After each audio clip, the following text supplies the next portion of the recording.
We are live, FYI.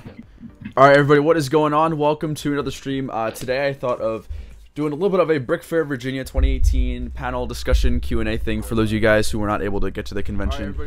I'm joined by quite a few people here, all of which were at the convention itself. So we do have Anthony from Brix Productions, we have Matt from Bricktail Studios, Lee is somewhere from Brick Builder Studios. We got Bryce from Brick Built Replicas, Jack, Hydrave, and the one and only RichBoyJhae. We should be getting Ryan or Eminar sometime later. I know that he's busy, so he'll be joining us in a little bit. So, guys, first and foremost, thank you so much for tuning in and streaming with me. Sure thing. All right, yeah. So if chat has any questions, I mean, we're all gonna be doing our own stuff. I'm not sure how long we'll be live for particularly, but if you guys have any questions, go ahead and put them in. But we'll just kind of. I'm probably gonna start building my Ninjago city. Get that started. So we'll see how that goes. Give me 1 second. Let me make sure everything's set up right. Right now, I am just preparing my mock to have photos taken of it, so that's what I'm doing. All right. Pull this up. The lime green one? Oh yeah, buddy. Yeah, I am designing something in LDD right now. Elijah, we need to see a dark pink terrain mock. Alright, Ryan, I'll send you an invite over Discord. I'm not all talk, I'll do it. Alright, give me 1 second. Alright guys, what's the word? I gotta get Ryan his invite right now, so I'm doing that. Are we live right now? Yeah, we're live right now. Yes. Oh, hello everybody. Hello, hello. Where's Ryan at? Is Ryan not? Do I not have Ryan as a friend? Elijah, when are you gonna bring back your old school type of set reviews? That's what I've been waiting for. I will, okay. I will straight up do one if... So, okay, if you guys all pitch in to get me like a $60 set, I will do one of the same quality, but even better, because I will get my brother, we'll make another one, we'll do fun things with PT Boy or whatever it is, 2.0, or whatever that video is called. Why do we have to pitch in for the set? Why can't you just buy the set? Because I don't have that kind of money. Oh my god. Where's my phone? That is such a great video. I love how... Alright, time for a Kickstarter. I love how after Matt's vlogs, I get like 3 people DMing me between like Discord and Instagram with like the link to the video, and they're like, haha, look at this, and I'm like, haha, fun. I'm like, only it wasn't my video. Can we agree that I had the worst one? The worst? The worst? I don't know, maybe, I guess, because it was just so old. I can't believe that you were making videos on YouTube before like everybody existed. I know. I'm a YouTube OG. He is. You really are. Man. You really are. Alright, what's up, I made my Nito? YouTube channel when you could like change the color of like the background and everything. I had a pretty dope layout. It was borderline dude. level. Those were the days, man. Yes. Wait, so I have a question for anyone who's more knowledgeable about Hangouts. So the thing's not like going to whoever's talking. Is there a way to fix that? Yeah, I'm not Yeah, sure. you just tap. Helpful, right? Whatever it's on right now, just tap off of it. Like, just tap it again. Got it. Thank you. Okay. What up, Ryan? I heard BrickFair North Carolina is the place to be. Jay, we're planning a trip to BrickFair, North Carolina. Can you make it? Who's going? I'm so down. I'm heavily considering it because I wanted to visit North Carolina anyways. When is it? It's March. March 20th, 21st. No, March 21st, 22nd, 23rd, and 24th. Huh. I might go to Vegas during those days, but if I'm not, I'll definitely go. David Hall's gonna be there. You better be there. Oh, never mind. I'll be there. He already signed up. I registered. I think Matt said he might go. Yeah. Brick was well. Blaine is gonna go. So That'd be fun, dude. All right, so Ryan, you sent everyone this snap like right after BrickFair. How did all those sets end up on the floor? Oh, those ones? I knocked them off the shelf. Wow, nice. Jeez. Yep. Good job. Life sucks. And you didn't even make a video of it, Ryan? Wow. It might be in my vlog. Yeah, it'll probably be in my vlog whenever I do that. All right. All right, so I'll start it off, and we'll just do like a general question, and then if I see anyone in chat. Okay, before we got that, collecting bricks with the $1.99 donation. Let the money stream begin. Oh my gosh, collecting bricks is my favorite Instagram account. Appreciate that, collecting bricks. Okay, so I was saying, so I guess did everyone like buy something from the convention? Because I was thinking maybe we could like talk about like the best deal that we got or something. Yeah. The worst deal of a Lego set. We'll talk about that. You, Ryan, if you want to talk about that first, and then we can. Can everyone pull out their sandcrawler and we can talk about that? The set is trash. You can talk about that. It is not a great set. Alright, so the best deal that I think I got at Virginia was probably the $6 two $6 battle packs I got. I'm trying to find them. I don't know where they are, but it came with like the weird alien rebels and stuff, so I'd probably say that's the best one. Only put that in my video. Can we agree that I had the one? You know what?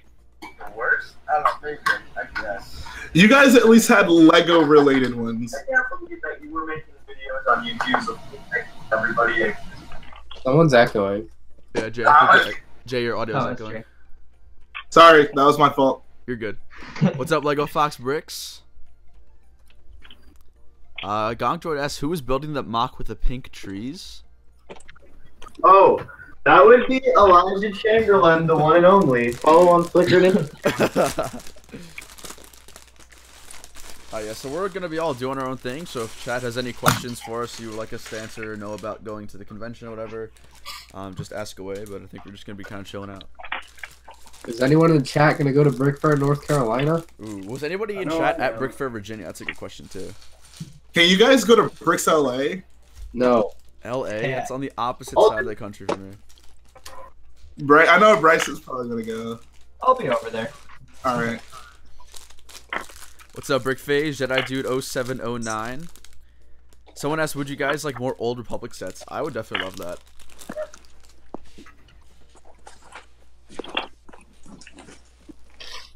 Yeah, what sucks is that the best deal I got at BrickFair, most of you guys know what that was, but I can't say it on stream. Why? That could get some people in trouble, that's all I'm going to say. Wait, I don't even know what it is though. That I know what I have you're no idea. Yeah, and that's all you guys, Something you guys know. big. I have no idea Oh what you're yeah, it's referring that to. Thanks, Hydrave. Yeah, I love 50% off pads.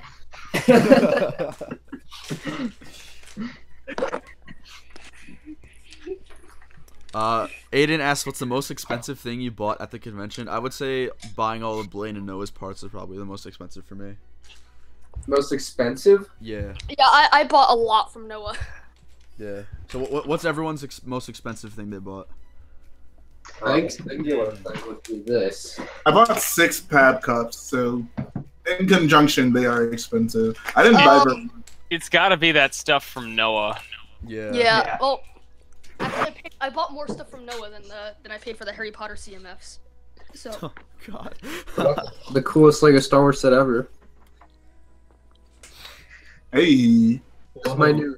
I don't think I'll ever open this. I think I'm settled on keeping it sealed forever. Oh yeah, I saw that. What a babe. I love this set.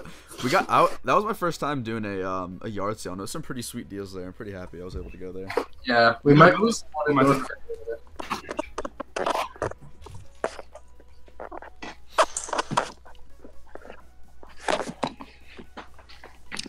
All right, troublemaker Bricks. See you later.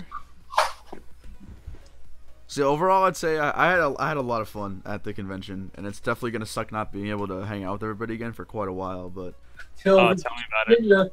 I know, yeah, till North Carolina. Carolina. North Carolina. North Carolina. Oh my god. Like I said, if I'm not in Vegas, I'll go. What's the dates for Vegas? Let me see. Because you're gonna be missing out if you don't come to North Carolina. It's gonna be like a great spring break event.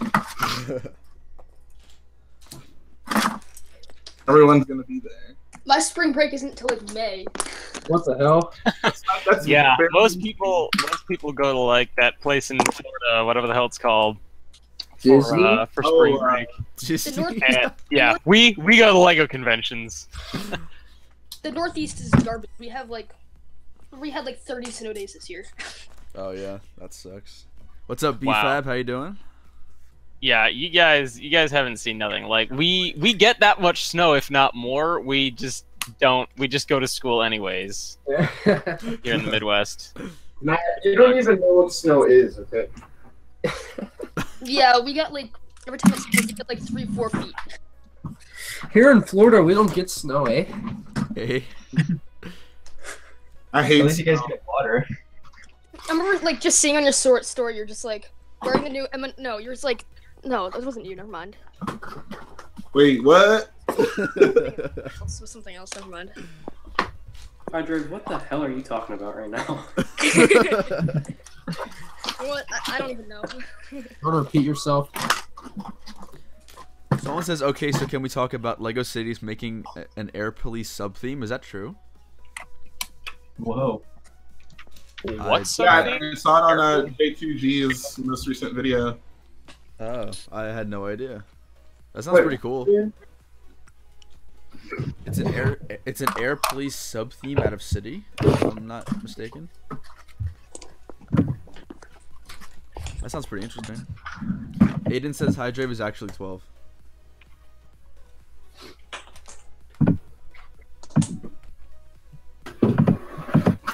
Someone asked Jay, what's the timeline for the next mock? All right. I want to upload a video about that soon. So I don't want to. Well, I tell you what. We can use some leverage here, Matt. If you want, if we can get a certain amount of donations, I'll reveal all the goods. $500. No, that's $500. I'll reveal everything. 500. All right, there I you go. even. Oh, go ahead. You heard it first here. $500.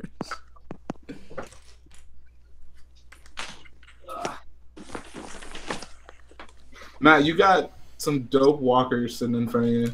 Bro, these are my two babies. -1 because someone took it off my hands, and I missed I it didn't already. reveal yet that Mr. David Hall adopted one of your babies. I have not. No one's really asked about it except like one person. So You didn't get home. Your mom's like, "Where's the other one?" Oh, you still haven't. Well, Mom, I sold my walker to David Hall. stop selling my grandchildren.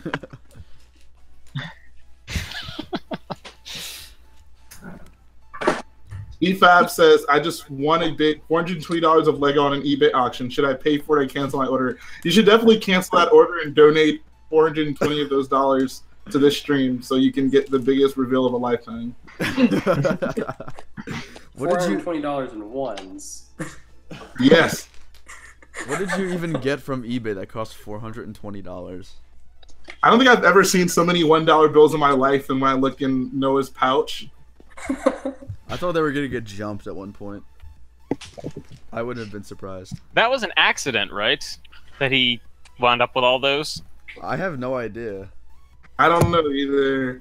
He didn't seem like he really wanted to talk about it, so you know, I It didn't. was a shady. Yeah, deal I with would playing think that ball. was a kind of a mishap then.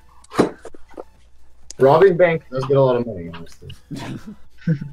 You think Noah's the bank robbing type? Did you see him doing that? Yes.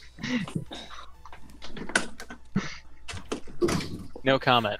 That's a question that's probably better left unanswered. True that. He says The it's number a one secret. rule of streaming: don't snitch on yourself. Don't what? Don't snitch on yourself. Oh.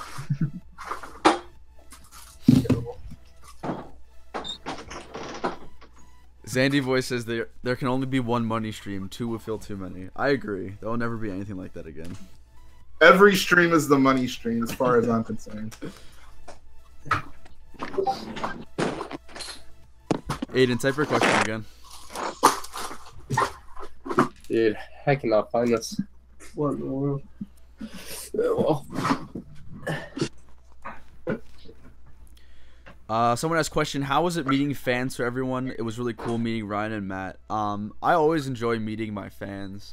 I think I probably met like 5 or 6 of them. It wasn't as much as Chicago, but I don't know. How many people did you guys meet that like recognized you from YouTube or like Instagram? I met one person. Hey, I mean, I Was don't it your know. mom? Wow. Jeez. Ouch. I had about 3 people, roughly. That's pretty cool. Same here. See, I met 2 people that recognized me, but it was only because of Ryan's vlogs. But I actually met a person in the Lego store who recognized me from Ryan's vlogs because he was staring at me for a really long time, and I was just like, you know, what's up? And he's like, do you know M&R Productions? And I'm like, yeah, I guess. And he's like, do you have a YouTube channel? And then like, we go through all that, and he's like, oh yeah, I saw you in one of his videos. I was like, oh, okay, that makes sense. That's pretty cool. Yeah, Elijah, you are quite prolific in vlogs, aren't you? Yeah. I won the BrickFair 2018 foot race. So. You did. That is my proudest moment at BrickFair, not gonna lie. Be ashamed of yourself. How many fans did you meet, Ryan? I feel like every time I looked at What? you, you were talking to somebody. How many fans did you meet? I don't know. Probably like 50. Damn. Did you say? That's not good.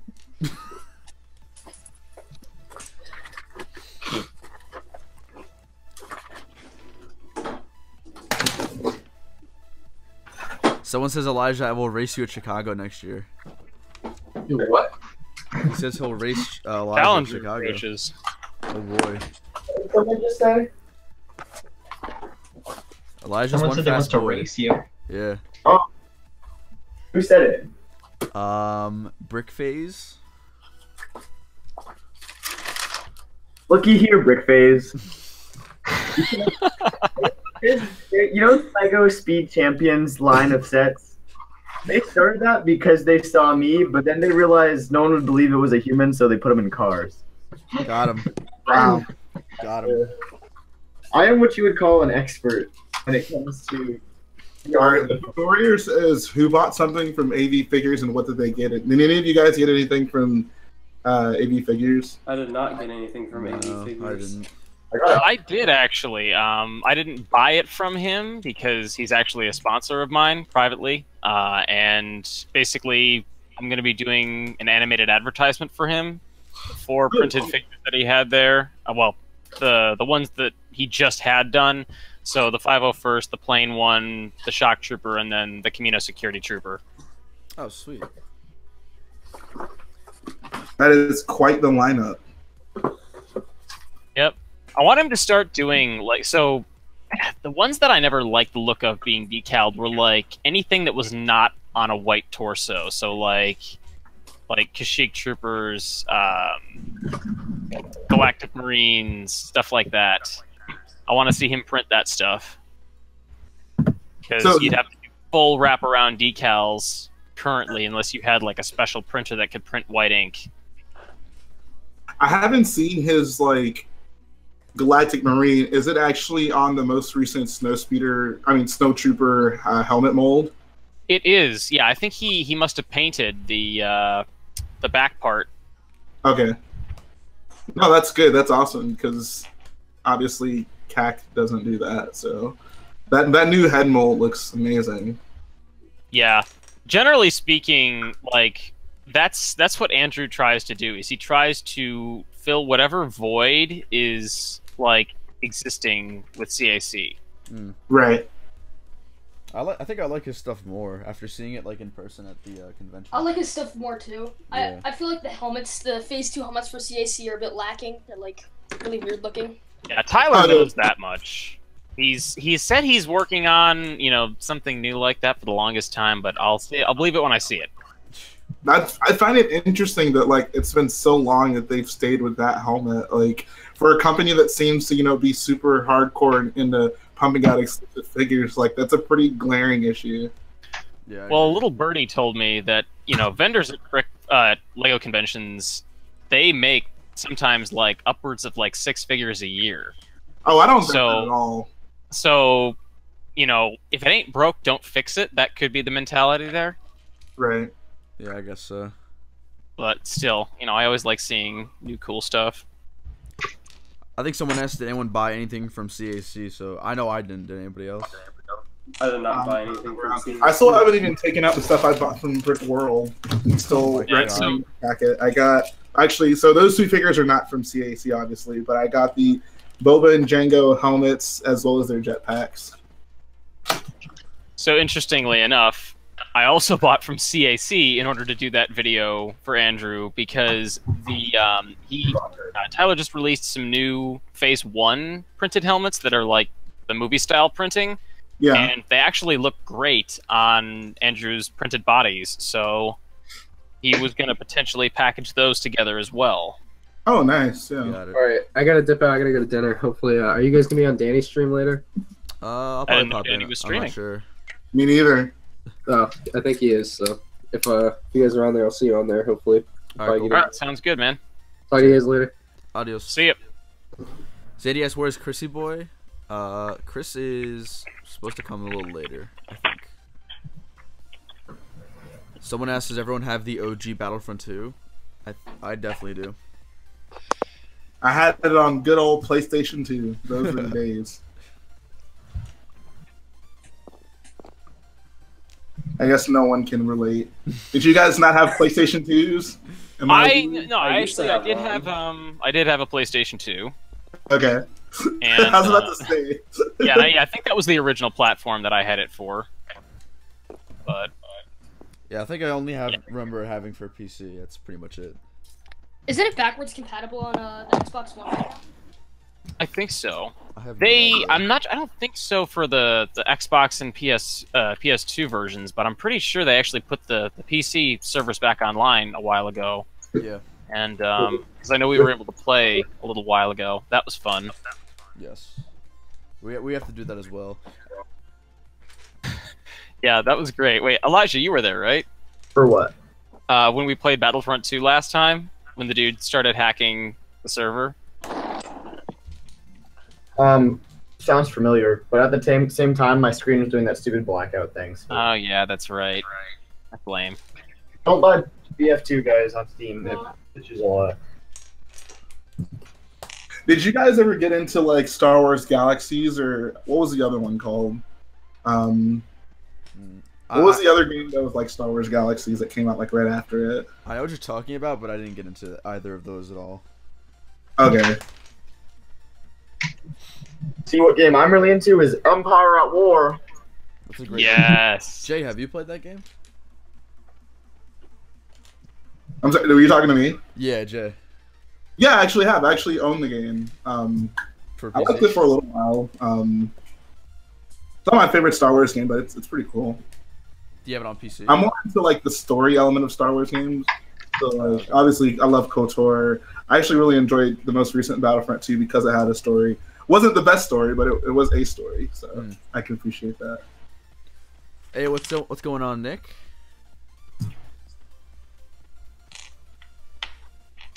I think someone asked RichBoyJhae, when are we getting a cold just like Hoth 2? I don't think I'll do it like a cold like Hoth 2, but I would basically parody another song. So we shall see. We shall see. Waiting for that to drop every day. Bro, I still can't believe you left your Boyo chain in my box. I can't believe that either. But on the other hand, I can because I lose everything. Like, if you notice, I won't really wear jewelry or like hats or a watch or anything like that because I inevitably will take it off at some point because of its uncomfortability, and I will leave it wherever I take it off. So, God, I just don't wear stuff like that. Like I literally bought the box between the day I got there and the day I left. I lost my phone charger like 3 or 4 times. Yeah. Subsequently recovered it, fortunately, but stuff was just all over the place. Nice. Oh crap, we got ourselves a donation. Another one? Collecting bricks. Oh my gosh, the $10 donation. CMF, please enter all the mods. Alright, all the mods in the chat. Who we got? Nightbot. Sorry, Zandy Boy. Who else was here? That's it. Oh, BFab. Alright, Zandy Boy and BFab. I guess those are the two. Alright, so I'll do that at the end of the stream. So I haven't been here since you started doing the like super chat giveaways. Do people just get to like be like, oh, here's the threshold, enter whoever I want, or how does that work? Basically well, yeah, if you donate, then you could just say like you could enter yourself, you can enter somebody else, but that's pretty much it. Okay, I got you. Yeah. I mean, people donate all the time, and I want to do something where they can kind of get something back out of it, so I figured that was like the best way. Alright, appreciate that, collecting bricks. I'm looking at your like donation history, or the boards, and RIP to Bayley's Bricks. Oh my god. At least he left a mark. He'll forever be remembered as that's very that true. dude who donated an Australian dollar. What's up, Triavore and CO Clone? Pretty good, pretty good.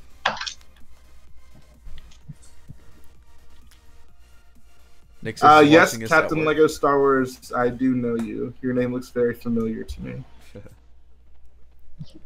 Alright, so one general question we can all do is favorite highlight of the convention, whether it be in the hall itself or outside, so if anybody has something off the top of their head, they could say that.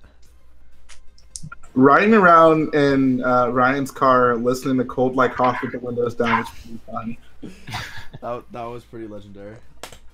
I like that.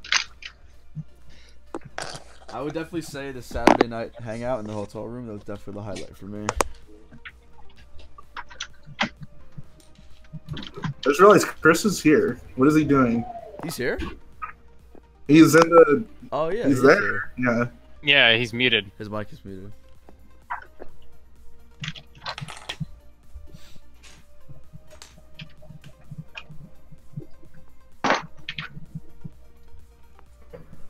See, Zandy says... Alright, see you, Dorian. Alright, I see you, Aiden. He says, Disney CMF used to be my favorite before Harry Potter. Don't you... Okay, you never have to apologize for not donating. Don't worry about that. But I like the Harry Potter line. I like it a lot. Nah, Matt, the best way to build your channel is to guilt people into donating. Oh my That's god. the key.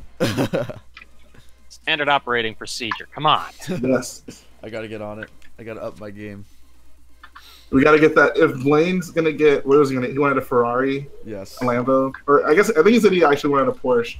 If Blaine gets a Porsche, we need to work on your YouTube fund. I don't know. What the heck do you want? I don't even... Dude, see, like, I want to get, like, a nice sports car, but then I think to myself, well, if I'm gonna be transporting mocks, it's not really gonna make much sense. That's true. That's why... From first-hand experience, I can tell you, yeah, it's not convenient for that. Yeah, so... Yeah, there was no way I was taking my Mustang down to BrickFair. Yeah. Yeah, dude, so I have a Mustang too, and like transporting mocks was the worst like experience ever. I remember whenever what was I doing? There's like a picture on my Instagram, I think, of like I think I just like finished building one of the legs of the ATM6 walker, and literally the only place I could sit it was like in the chair, sitting straight up, and even then like it was still too tall. It's actually a pretty funny picture. Oh my god. I mean, I'm pretty happy with the car I have now. Like, I mean, if anything, I'd probably just get like a newer version of that because the space is pretty good for transporting. So, I just stick with that, honestly. I think the optimal like mock transporting vehicle would be like a giant SUV. Like I need to get like a Hummer so I can fit everything in one vehicle. I know they don't make those anymore, but it'd be cool. What's up, the stud? So Matt, after seeing David's car, are you at all tempted to like get a custom license plate for your YouTube? I'll get Wizzy V or something. You gotta get the Matty Whiz V machine. The Whiz machine. Whiz kid. So Whiz kid. I did not see David's car. What's he driving? What is that? I think it's a pretty nice Honda Civic. Like it's actually really nice. Yeah. But his license plate. I don't know. Should I say David's license plate on stream? No. I'll leave that for you No, guys. don't say it. Well, don't spell it out. Don't spell it out. If like it's obvious. It's too obvious. No, but yeah, he said they're not it's a giving very it cool away. license plate. It's here. I'll DM it to you. Yeah, do that. Yeah. It was pretty cool though once I saw it. So. Elijah specifically remembers the moment that David's like, please don't record this. I don't want my license plate on the internet. Yes. Oh, yeah. Alright, I sent him that. Ryan makes video. We prank David Hall. Report this man right now.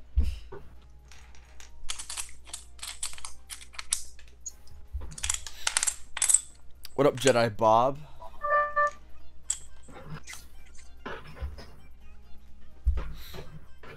So what's everyone up to right now?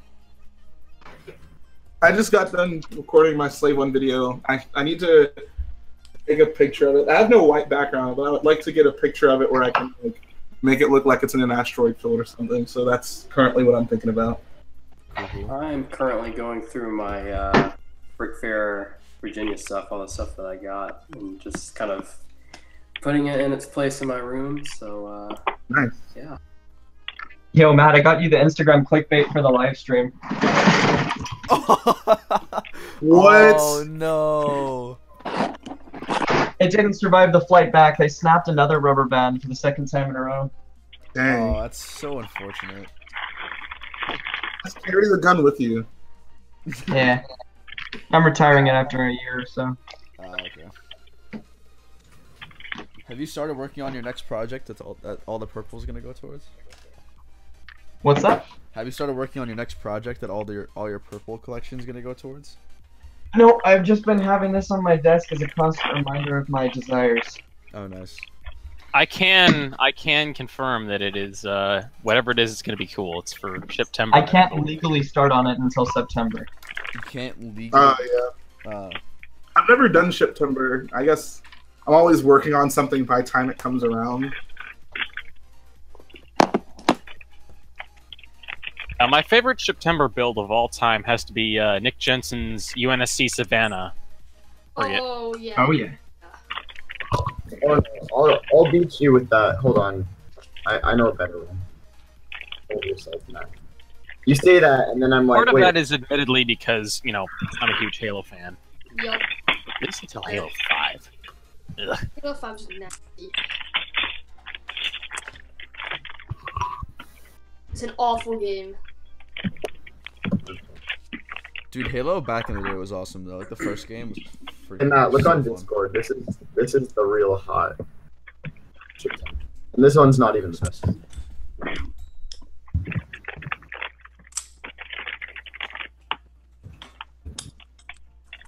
Okay, wow.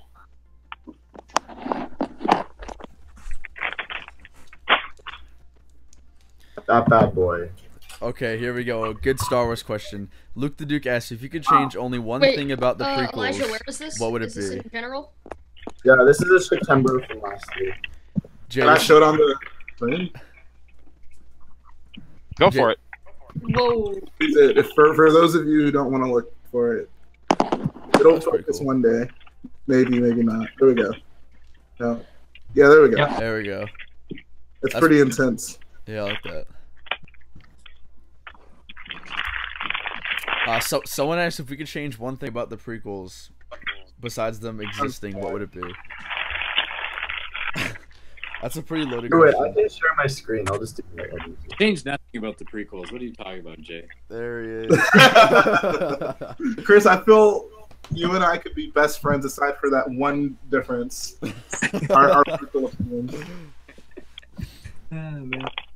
Alright, somebody asked Matt, can you explain the Instagram Q&A thing? Yeah, so I actually just got done filming that today. Basically, I just screenshotted the questions and put them up in a video. So that's gonna be out tomorrow, actually.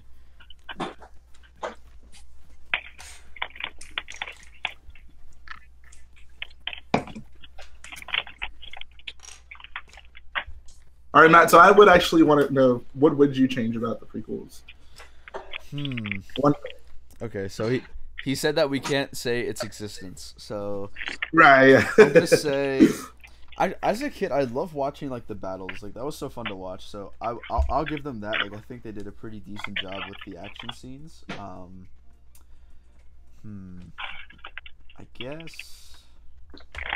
I guess the writing and I guess the acting could have been a little better, a little more convincing. Okay. I don't know. I think I give the prequels a good amount of credit. So, what would you try and change about it? I think I would change Hayden Christensen. Wow. Damn. I feel like He his just career was annoys ruined. me so much. Yeah. I just I still get the impression that it's not Hayden, it's George. because like there are plenty of other characters I feel who like have the same issues he has. He's just one of the main characters, so like he gets fed all the really terrible lines. But like Padme's lines aren't much better. Portman's a known like really good actor. So, Well, something we could talk about is everyone's favorite like Star Wars rankings. I feel like that's something we do all the time on my streams. So, here's really muffled. Jack. Yeah, Matt, it's hard to hear What? you when you don't speak like facing the microphone. Okay. All right. Am I good now if I talk like this? Yeah. Okay. I don't know, maybe put it in front of you. Hold on. Wait, I'll try and fix it.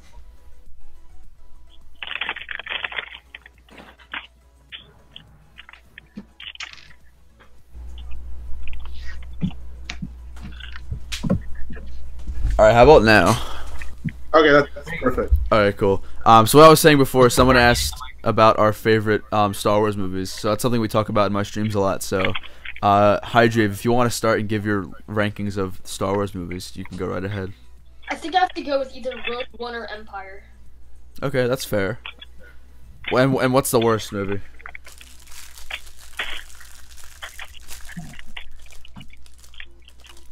All right, who's next? Well, tell you what. I suppose I could kind of answer the two questions at once because I didn't get to answer the first one. Okay.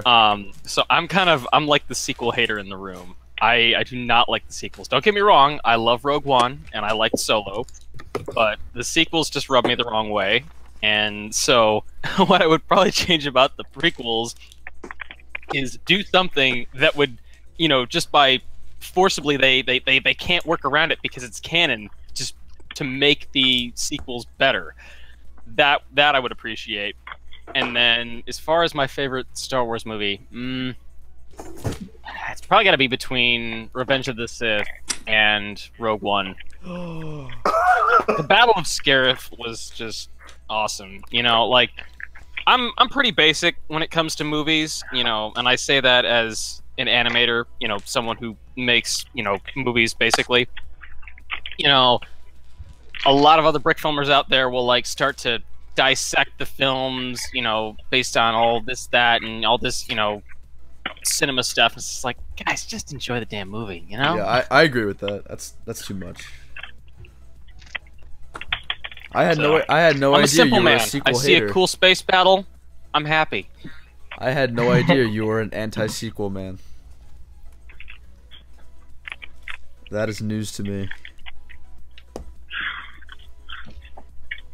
All right, so far, I'd say we have 2 Rogue Ones and we got an Empire and an Episode 3. Who else is going next? Who else? Anthony, you're quiet. Let's get My you. favorite is Rogue One. Just saying. Rogue We got One, 3 Rogue Ones. Damn, Yes, okay. 3 Rogue Ones. Okay. And then what's your worst? You guys would make me want to watch Rogue One. Again, I've seen it before, I promise. I've seen it 3 times. Uh-oh. Once was thanks to Chris over Skype Wow. of all things. Wow. Yeah, we watched it as a group remotely. That actually That's sounds like pretty- that sounds like a really fun time. I I'm was not gonna lie. amazed that Skype was able to actually, not totally drop the ball with it. Right. That sounds like a pretty good time. I'm not gonna lie. Wait, so Anthony, what would be the worst Star Wars movie in your opinion? That's a good question. Easy question. Probably Attack of the Clones. Okay. Yes. Yeah, Yes, I I would really don't agree. like that one. And then my second to least is probably The Last Jedi. No. I'm sorry, Jay. we have that's- the wide spectrum. I think The Last Jedi is better than The Force Awakens, so. Yeah, I agree. The Force Awakens is, like, dreadfully boring. Really? Yeah. See, the thing that I like about Star Wars, so what I think really got me hooked on Star Wars had to be Star Wars Battlefront 2, the original 2005 one, because what it did was it immersed you in a universe with kind of its own rules and whatnot, and from there you could kind of do your own thing because before the Clone Wars had come out, the Clone Wars itself as like a Star Wars conflict, George didn't cover any of that really, or he only bookended it with 2 and 3, And so there was so much you could do to like play around in that universe. I always felt like the original trilogy and now the sequel trilogy don't really give you that much freedom in that sense. You know, I remember like, so we brought up Empire at War earlier. I actually really enjoyed that game's campaigns. I thought that they were interesting because they set up the Galactic Civil War, you know, not just before and after A New Hope, as, you know, a broader conflict, you know, a larger scale, you know, military, you know, battle or war, I guess. You know, like the rebels actually had somewhat of a military based on this game. And then what I disliked about Star Wars Rebels, the TV show, was that they shrunk all of this down. We're now literally like just, you know, basically you've got whatever battle was like at the end of the last season there with Thrawn, and then that's it until Rogue One. Then bam, you've got the Battle of Scarif, and then from there we go straight into a New Hope with the Battle of Yavin. Sure. And then that's where it finally starts to get interesting. I guess from what I'm gathering, you like the large scale battle aspect of Star Wars. Yes, well, it is Star Wars after all. Well, sure. Yeah, no, I'm not trying to discredit that. And I think like that's one of the unique things that the prequels have over the other trilogies is that like you do have the Clone Wars, so you have the ability to have these like really large scale conflicts, and with that comes, you know, like these cool battles between massive capital ships on either side. And I think that's actually pretty dope. Let's also not forget, though, that the idea of the Clone Wars was first mentioned in the original trilogy. I just want to throw that out there, since you said that there's not as much to play around with. That's true, but the context they gave you back then was literally non-existent. Yeah, sure, but I'm saying, like, without that line in the original trilogy, we don't have, like, the Clone Wars in the prequels.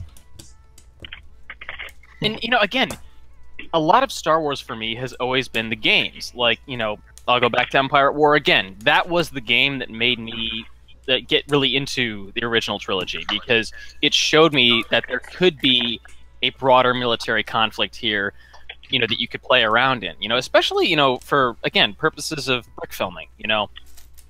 When, you know, from the very beginning, when I started my channel in, like, 2009, everything I did, I designed to fit into what the Star Wars canon was at the time. So basically, I wouldn't touch a planet that had been mentioned in Clone Wars or, you know, Episode 2 or 3. Gotcha. And so, you know, I realized after playing the game that I could do that with the Galactic Civil War too. Never really got around to it because, you know, I was always doing Clone Wars stuff because, you know, that's what was popular back then. But still, you know, I really like that aspect. I should say the other thing that kind of is why I'm a little, you know, sore from the sequels is because I was like a huge like canon junkie. Like the Star Wars Ultimate Chronology book or whatever. I read that thing cover to cover like at least a dozen times throughout my childhood. Like I ate that stuff up. And so when they took away all of these awesome stories after the Disney buyout, it just killed me, and I walked away from Star Wars for a little bit, and then once Disney finally started to develop things a little more, I came back. I would definitely say that one thing I'm pretty happy about is for the sequels to end, just because of the fact that we can start over with a whole new story and not have to link everything back to the Skywalker stuff. I feel like I'm pretty excited for that. Oh, so here's a question. I asked this on my most recent Your Questions Answered series, but I think it's an interesting thing for us to talk about. So if you had the option of having like a live-action Clone Wars trilogy of movies, so 3 movies, if you like Ewan and Hayden, they can be in them, or your actors of choice, would you rather have that, or would you rather have the like 5 or 6 Clone Wars, 5 or 6 season Clone Wars cartoon? Like, which one would you take over the other? Clone Wars cartoon. Yeah, easily the cartoon. I don't think it would work as well in a like live action trilogy. I think I would actually want a live action though. Yeah, Yeah, I'll say again, the thing I really loved about Clone Wars was all of the universe building that they did. You know, so many new planets introduced, like so much just stuff that you couldn't wedge into, you know, a 2.5-hour movie. Right, but if you have a trilogy, like that gives you at least a little bit more time, you know. In a way, but I think when you if you look at the existing Star Wars movies, you know, maybe Revenge of the Sith being an exception because, you know, Lucas deliberately wanted to show the scale of the Clone Wars with Order 66, those scenes. So he said, you know, like, make me 10 different planets, and I want to see scenes from all of these. They ended up getting like 6 actually polished, so that's what you see on screen. But yeah, aside from Revenge of the Sith, though, there's usually like, you know, maybe no more than half a dozen new planets introduced, you know, per film. And I'd say we had to have gotten way more than that, you know, per season of the Clone Wars, and we got 5 of those. But you don't think maybe like you don't think it would maybe be more meaningful if it showed up on the big screen? Like, sure, obviously, like a series is going to have a greater quantity of planets, but you don't think maybe it would, I don't know, leave more of an impression on you if it were on the big screen and maybe there were fewer planets? Like, I know there is a bunch of planets in the Clone Wars, but like, if you asked me to like name them and specific things about them, I don't think that I could, as well as I could tell you about like Hoth or Endor or like even Coruscant or Camino, the planets that we actually see on the big screen. I feel like those leave a much more of an impression on us than just, you know, one episode out of a big story. Yeah, that's true. And you know what? I'll give you this too. You know, them, you know, not, you know, these stories not being on the big screen. You know, I know a lot of, you know, older adult Star Wars fans who completely wrote all that stuff off just because it was, you know, a cartoon.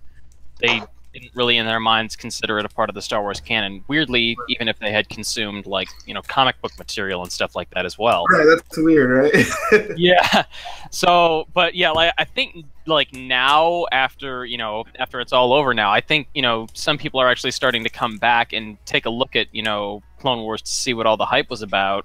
Right. And, you know, again, the first couple of seasons were a little rocky to be sure, but some of the best Star Wars stories of all time have been told in the latter seasons of Clone Wars. So here's a question. Do you like the Mortis arc in Clone Wars?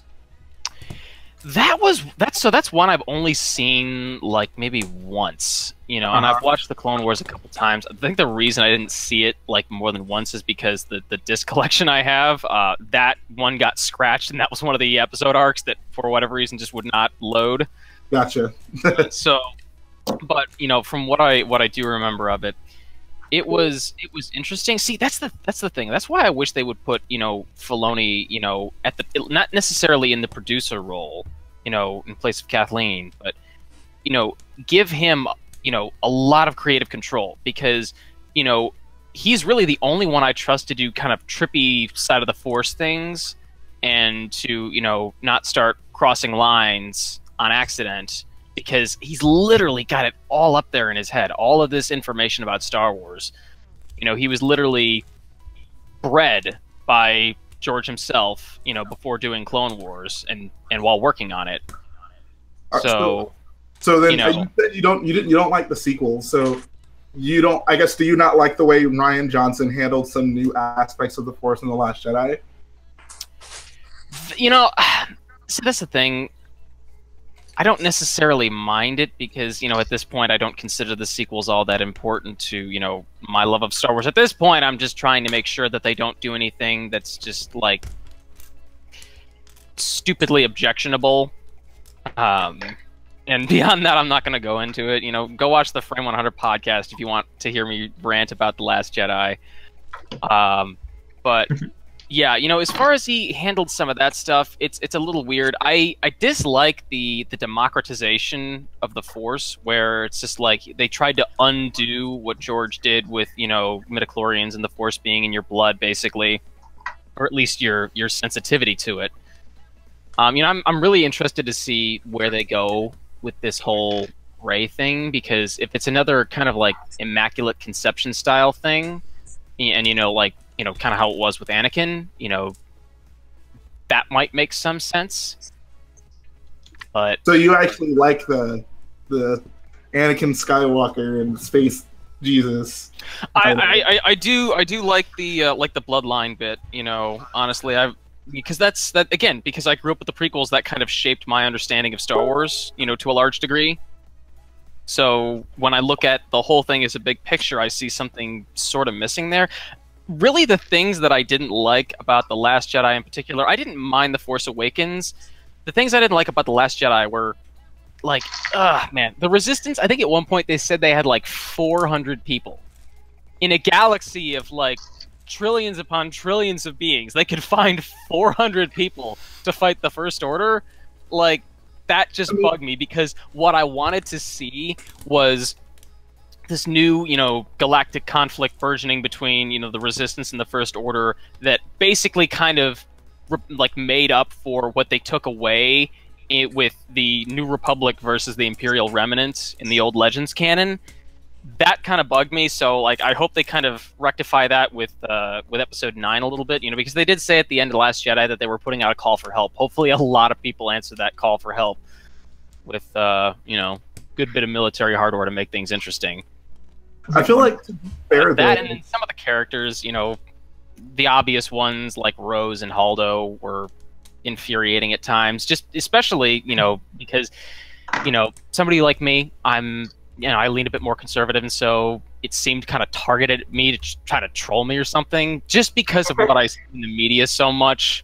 Like, you would only know it if you came from that side, honestly, like how annoying that can be. So there's that. But, and of course, there were certain things about it. I wish they did more with Poe. I just feel like they dropped the ball. They could have done more, in my opinion. But, without making this a stream about ranting about The Last Jedi, that's what these things seem to evolve to. That's fine. It's either Let's do a Last Jedi rant or a prequel rant. See, that's why we need a really good Episode 9 to really, put an end to all of this. Because if Episode 9 is good, and this is the last chance I'll give them, then I will forgive all. I will forgive all. So, I feel like, to be fair, though, you obviously didn't care for the fact, I guess, that the Resistance was so small. Like, the Republic didn't really have an army, and they had to clone people to get, anything of significance. So, I don't know if it's a fair criticism to say, why is the Resistance so small when the biggest army we've seen was only created either in a factory with droids or in, lab clones? And I guess where my expectations are coming from are from Legends. Again, what the sequels will end up replacing, essentially. What I would have loved to see is them just bring back a lot of the beloved stuff, and they didn't. So there was no Thrawn, there was no Luke marrying Mara Jade. So do you like Rebels Thrawn? Rebels Thrawn is not quite what I want him to be. I think he's kind of neutered for the sake of being, acceptable for Disney Channel. Yeah. Yeah, I'd agree. If they do stuff with him outside of that, I think it can be better. Weirdly, I'm not a fan of the voice actor they chose to play him. I feel like Thrawn was a bit more of an aggressive, strategist than a really laid back, contemplative one who's just like, I'm going to digest all of this art and culture of my enemy and then, beat them that way. And that's the funny thing about the Rebels Thrawn, because I feel they go so far into that direction to where it's comical. It's just like, dude, okay, at some point you got to do something. You can't keep letting these people escape and pretend you have some master plan that didn't even work out in the end. And I think they really dropped the ball with Thrawn and Rebels. Exactly. And you know what? I'll give this to them. It's kind of tough because the way it's set up now is that basically the Empire is still at its height. Thrawn has all of this, military apparatus at his command to just stomp on the rebels, and they can't have him do that because that just wouldn't make sense. All the characters need to live and to fight again another day. But with the original Legends canon, basically Thrawn was kind of on his back foot while, still fighting winning battles. because, you know, he didn't have this huge, you know, apparatus of the Empire to work with. He was trying to kind of rebuild the Empire from the ashes, so to speak. Yeah. And so he employed a bunch of really interesting tactics. The books, you know, I haven't read the books. I really need to do that, actually. But from what I've heard, they do a lot better job of exploring his character. You know, again, they're written by Timothy Zahn, same guy who wrote the original Thrawn books. So. Right.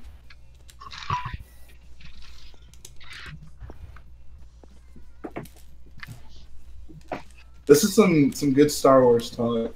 I agree. I feel like Star Wars talk is good for the soul. Amen, man. Amen. So here, we'll move on to the next movie. So what did everyone think of Solo? I loved it.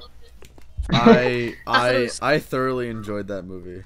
Loved 98% of it. Hated 2% of it. Well, what was that 2%? That's my You- question. L3 was so I annoying. think we What? understand which part you hate. Why was L3 annoying? That Just- really, I don't understand the L3 hate. I really don't. Again, I don't know. you gotta come from like the side of the political aisle that just hates that stuff. Yeah. and But finds it not incredibly everything's annoying. political though. But like, so like, I feel like there's nothing like L3 in the last. Like, I don't like what part of L3 is annoying in the same way that like Rose and Holdo are irritating to you. I guess that's what I don't understand. For lack of a better word, she's kind of a social justice warrior. Kind of like it was like half the time it was like serious, and then the other half the time I could actually laugh at it because it was almost like a parody of that. You know, It was again, they could have had her and just wrote her a little differently, and it would have been so much better. Like I actually loved the whole the droid rebellion part because, you know, originally that was IG-88's thing. You know, his Legends origin story had him like basically taking over a droid factory on Mechas 3 and, you know, starting a revolt that allowed him to escape and kind of become like sentient, I guess. I didn't take L3's character anything more than just she was there to be like funny and comic relief and just to add another level of enjoyment to the film. That's really all I took her as. I agree. I feel people take it a lot more seriously than it should be. I think the biggest problem, and maybe like why people feel the way they do about her, is because it's voiced by a woman. Like, if L3 was a dude, I don't think people would feel nearly the same way. And it's not to say people are sexist. I think they just associate certain things. Like, I've heard, I can even tell you the amount of people I've heard refer to L3 as like a feminist droid, where she never speaks to that like at all in the movies, but people just kind of associate it because it's a chick playing her. And that's really a sign of the times that we live in, because there are people out there that just will not stop virtue signaling, and they get so in your face about it, and, you know, they bug people until the media gets their, you know, focuses their attention on them. And, like, you know, if you're on the internet, you can't go a day without seeing this stuff. And if you're somebody who's annoyed by it, or who doesn't necessarily agree fully with their positions, you know, because you see it so much, like, anything that has even a hint of that in it just can be like, that's irritating, when it really shouldn't be, honestly. And again, like, and what I'm saying is, again, it's a sign of the times that, you know, everything is divisive these days, and I think that's really unfortunate. I think people just tone it read down way a too. notch. I think people just read way too deep into movies nowadays. Honestly, I think you just need to go into a movie to enjoy it, and then don't look anything past that. Like, I think that's just my opinion. Yeah, I don't think there's ever been a time where like people have associated outside politics with Star Wars so much. At least not current ones. Like, there's definitely some like World War II overtones in the original trilogy.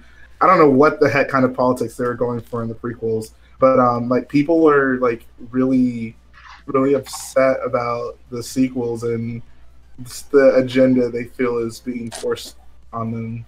Yeah, what the original trilogy and even the prequels, they didn't necessarily steer clear of politics, but what they did was they raised political questions instead of, you know, providing one-sided political answers. So I don't know if I necessarily kind of have you leaving the movie theater thinking, you know, as opposed to like having felt like, oh, okay, I just learned exactly what I'm supposed to do. I feel like I don't know if I necessarily agree with that. Like the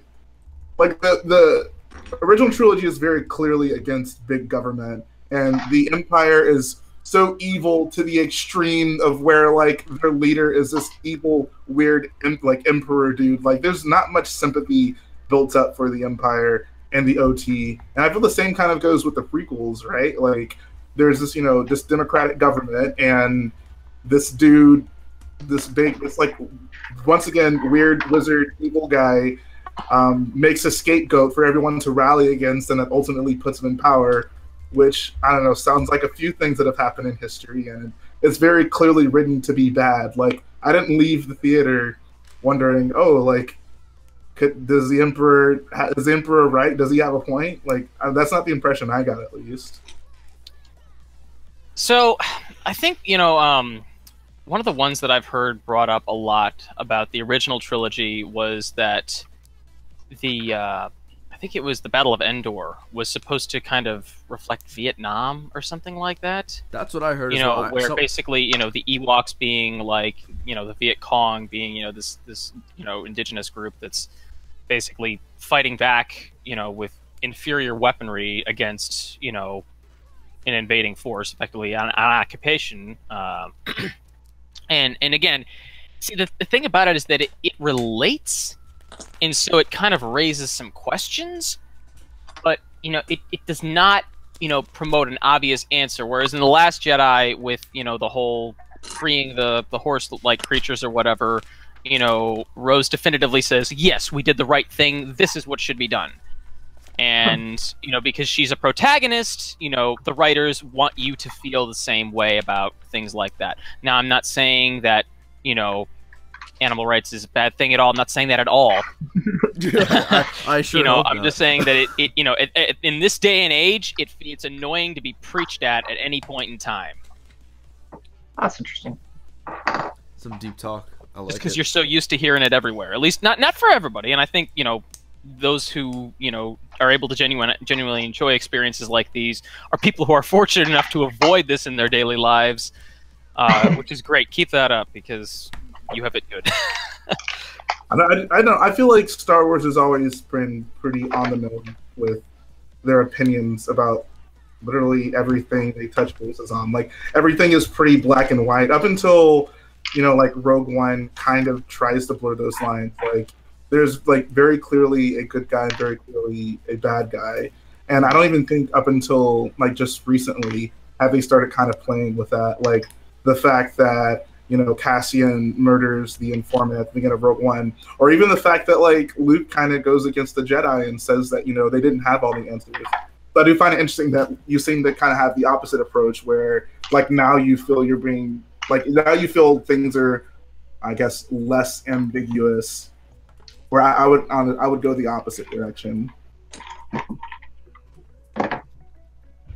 And hey, you know what? That's all right. Everyone's got their opinions about this, and so I guess ideally, going forward, what would be best to see is, again, and this is so difficult in this day and age. It's not like the '80s when we were in the midst of the Cold War, and everyone was kind of on Team USA at that point. Now post Cold War, a lot of people have turned introspective and kind of look at the United States for some of the bad things that it may have done. And we're not on the same team anymore, which kind of sucks because that was the thing. That's why a lot of people really liked the A New Hope, because it America loves an underdog. That's how it's been for the longest time. I mean, we were the underdogs in our Revolutionary War, and somehow we came out on top. So we did it. Yay. No, this has been very interesting. It's nice having civilized Star Wars. Right. Like I feel like if we started to have this conversation in most other places, people would be like, "No, stop! Don't touch that." Twitter would be a firestorm of crap. Very true. Yeah. Stay away from these discussions on Twitter. It's not healthy. Okay, so let's veer a little more back towards Solo. So, what was everyone's most favorite and least favorite scene from that. So I really loved the Mimban scenes because, interestingly enough, what Rebels kind of, you know, what I was talking about earlier, what Rebels did, this kind of undid in a sense, as far as, you know, it's like the Empire's got this huge military, but before the Rebel Alliance is really formed and consolidated, it's just like, well, who the heck are they fighting? Why do they have all of this if they're just trying to police the galaxy, not, you know, conquer it? And so what, you know, the Battle of Mimban kind of brings up is that, you know, at the end of the Clone Wars, obviously the Empire does not control all of the formerly separatist territory. They still have to go out and, you know, win it back from, you know, now the indigenous populations who are now fighting on their own without support from the droid army, which is now shut down. But it's cool to see that, you know, there is some action, you know, that the Imperial military is going to be seeing, because favorite Star Wars vehicle of all time, at least ground vehicle, has to be the AT-AT Walker. It's just cool seeing a pack of those just menacingly marching on the battlefield. Like last night. Yeah, right. Empire at War definitely had a lot to do with that. So it's cool to kind of imagine now what other, you know, at least localized conflicts could be happening, kind of post Clone Wars but pre A New Hope. All right, so now, and again, that shows. Oh, sorry, go ahead. Okay, so I guess that was your favorite. So was your least favorite just anything with L3? Yeah, kind of. I thought that joke, you know, where she's cutting open the bars that the Falcons, you know, locked behind or whatever. I thought that was really stupid. Please, come on. Could you have that buzzsaw protrude from somewhere a little less, like, dude, less innuendo? That was hilarious, dude. R2 sticks this thing in so many sockets, it gets them in trouble in Empire. but the subsequent joke though is clearly tied to that. But that's funny though. That's what makes me like it in the end, I feel. Yeah, and I love see, that's the thing. Like, you know, I'm no Puritan. You know, I'll watch crap like, you know, Family Guy, tons of R-rated movies, and doesn't bother me one bit. But I guess it's just like, you know, I don't want to have a kid like question me on that. Like, you know, when I have kids someday. I don't know. That's a maybe. Again, I would just kind of rather have it be, you know, safely appropriate. I don't know. Thanks, cool guys. That's a top. I feel like that'd be a hilarious conversation if your kid like asked you what that meant, and you're just like, oh. You know, and I say that, and I'm probably totally missing something like that happened, like, you know, in the prequels or something like that I just never really realized, in spite of watching the movies like dozens of times in my life. I think the prequels were more on the nose with it. Like, you had like racist aliens, you had poop jokes. Watto, right? Yeah, exactly. Oh man! All right, so who will hydrate? What's your Solo? What's your favorite and least favorite moments? Least favorite? I feel like I need to watch it again. I only have seen it once, but I know favorite's definitely Mimban. Really? That's everyone's favorite? I feel like that we got like 3 seconds of that. See, again, what makes me like it is what it does for the Star Wars universe. Like, it makes me think that there could be more out there. Yeah, it's like just the large-scale battles. Yeah, but I would have liked to see that battle for, like, that's the same thing with Kashyyyk too. Like, I would have loved to have a big battle of that. Like, that would have made the prequels so much more awesome for me. That was a little disappointing. I was kind of hoping that Han would get to meet Chewie on Imperial-occupied Kashyyyk. That would look cool. I was very happy with the way that they handled it though in Solo, how they met. I was very content with that. Yeah. All right, Hydra, least favorite? I don't think I can really decide that right now. I've only seen the movie once. Oh god. I kind of need a refresher on it, but. All right, fair enough. How about you, Bryce? What do you think? I don't know. The thing I liked about it is that you heard on the internet the entire time leading up to the movie that it was going to be terrible, and oh, there's so many failures in filming and things like that. So you go in basically saying, oh, great, I can't wait for this to be terrible, and then you walk out of the theater and you're like, oh, that was pretty decent. Yeah. And that made the movie actually a lot better. Was coming out of it feeling a little refreshed. Yes. I liked the whole thing. I think it was pretty cool to see like almost like the Mission Impossible double agent sort of actions that Han kept pulling. Especially at the end with Beckett was awesome, just to see his like true character come through. That was really nice. I don't think I had a least favorite part. It all just kind of flowed pretty well. Yeah, I would agree. I mean, thinking of like a worst part. I completely forgot about Maul in it too.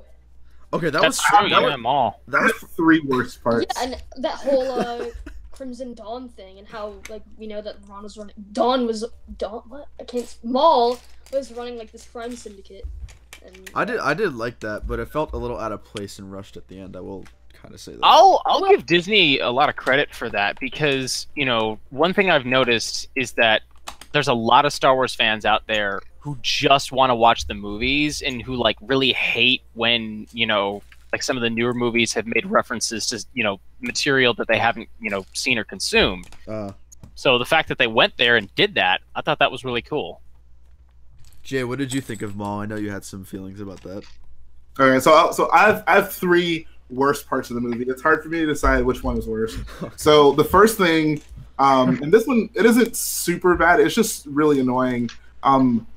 Like, most of the movie isn't lit very well. Like, the entire opening sequence on Corellia, like, it's almost impossible to tell what's going on because it's so dark. I don't know, I don't know why that happened. The second is when Han Solo gets his last name. I think that's easily the cringiest moment in all of Star Wars. I think we could find some more cringy moments in episode 2 or 3 when Padme and Anakin are doing their thing. I don't know, dude. That really? Okay. So the prequels, at least like it was. I don't know. Like there's a certain level of things you expect in the prequels, and bad dialogue is one of them. The Solo one, it was just like, oh, don't do it. Oh, please don't do it. So lazy. Yeah, that's like the laziest way they could have done that, and they just went with it. I still don't think it's more. The thing I hate the most is definitely the fact that Maul was in it. I feel that it's like the most Dave Filoni thing I've seen in a Star Wars movie. I don't really care for Dave Filoni, so I didn't care for that. Jeez. Wait, okay. So Brick Apocalypse said this. Is it more cringy than Rose kissing Finn? Oh, easily. Really? It's actually more cringy. No way. Rose kissing Finn might be a bit cringier. Yeah, that's cringier in my book. Not like Rose kissing Finn made me groan. But the Solo getting his name thing made me uncomfortable in my seat. No, like more uncomfortable than Rose kissing Finn thing. I feel like they did it in one take. Yeah, they're just like, okay, move on. Yeah, exactly, and it's like it was so just. I like that made me very uncomfortable in my seat when I saw them too. Well, okay, more so Rose kiss Finn. I don't think Finn wanted any of that. If we're being honest.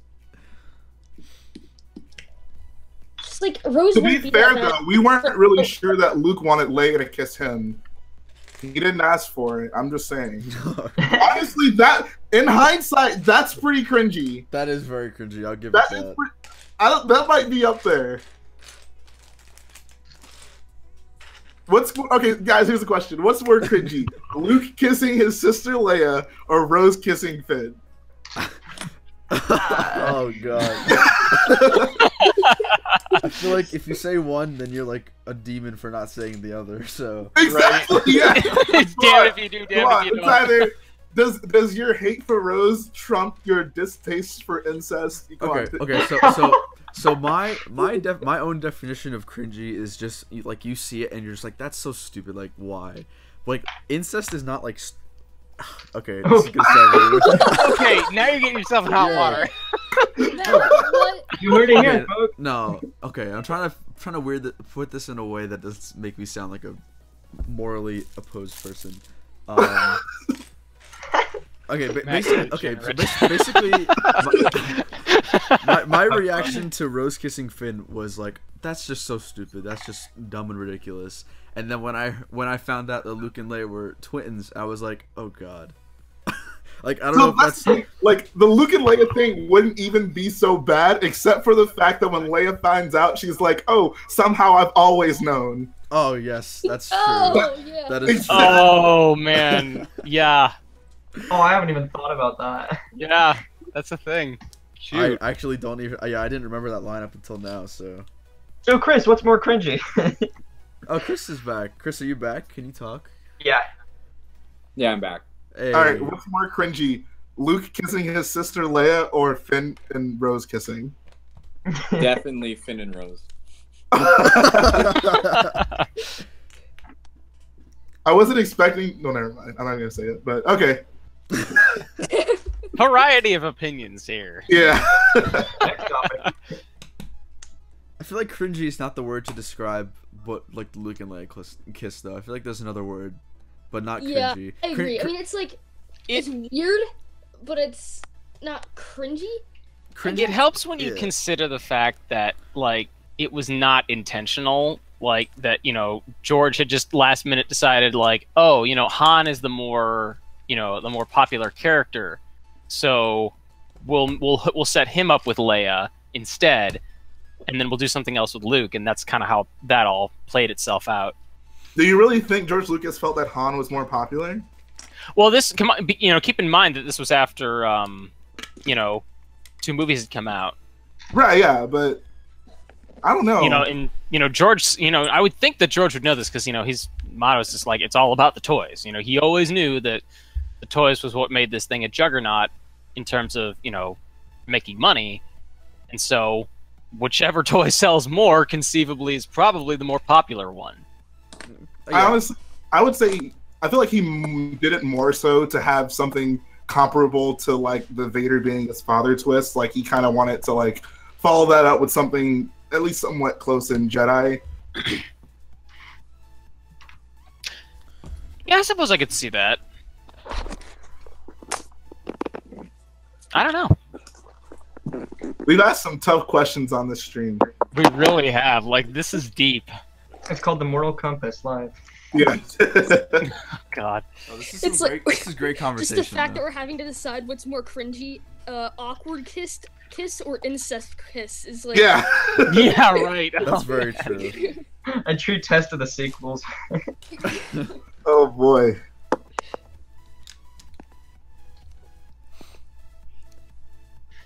Let's see. All right, so Chris, you gotta tell us what is your favorite and least favorite moment. And hold on, I didn't tell my favorite. So my favorite is whenever they're doing the Kessel Run. I thought that was like the most Star Warsy moment that we've seen probably since the original trilogy. Just like a crew of people on a ship trying to evade a tough situation. Wait, so are you talking about when they're in the mine itself, or when they're escaping like the maw? Exactly. Yeah. Okay. Yeah. Okay. That's my favorite as well. All right, now Chris, favorite and least favorite moments from Solo. Ooh. Honestly, I think. Shoot, what was my favorite? I really liked the whole opening sequence. Okay. I thought that was really unique to see the Star Destroyer construction and everything that was going on Corellia, to see an Imperial occupied world. That was cool. I get the sense that you're a lot like me in the respect that you were eager to see how the movie would grow the Star Wars canon. Yeah, pretty much. And my least favorite part was Maul at the end. Honestly, I just thought that was too much. Yes! Chris, I am so proud of you. I was just generally confused. Like, I wasn't like, oh, that's cool, or like, oh, that's stupid. I was just like, wait, hold on. That was my live reaction to it. It'll be interesting to see what they do with these 12 Clone Wars episodes. Well, it's probably more like 4 for the Mandalore arc. Because that kind of wraps up his story, like... Because otherwise, I think, they kind of cut Maul off after, Sidious comes in, and he's just like, nah, sit down. There can only be 2, and it's not you. Well, he did come back in Rebels, though. Exactly, but, like, we don't find out what's happened, kind of before or since. Okay, I gotcha. I think it would be really cool if we got to see more Order 66. Yes. Yes, I really hope they do Order 66 on Mandalore. That's my favorite. Just kind of show what happened to Ahsoka and Rex. Well, I think they will definitely do it on Mandalore, but like maybe they do a few episodes aside of it, maybe not even from the Jedi perspective, but from the clones perspective. I think there's a That big would be the chance best we way might to go, see- honestly. I think 'Cause- there's a big chance we might see Kanan and Depa Balapa, because obviously he had to escape somehow. Oh, you know what would be so amazing is if, like, again, if they do include Order 66 in there, if they cut away from like Mandalore and then show like a bunch more planets, and basically just like an homage to the Revenge of That's the what I Sith. want to see. I just want to see That'd more be planets sweet. and stuff. I don't know. I'd like to see a little bit more about Order 66 in another montage. Yes. I would too, but I say, ¿por qué no los dos? Why not have here, what's both? up, Noah? Los dos. Los dos es más.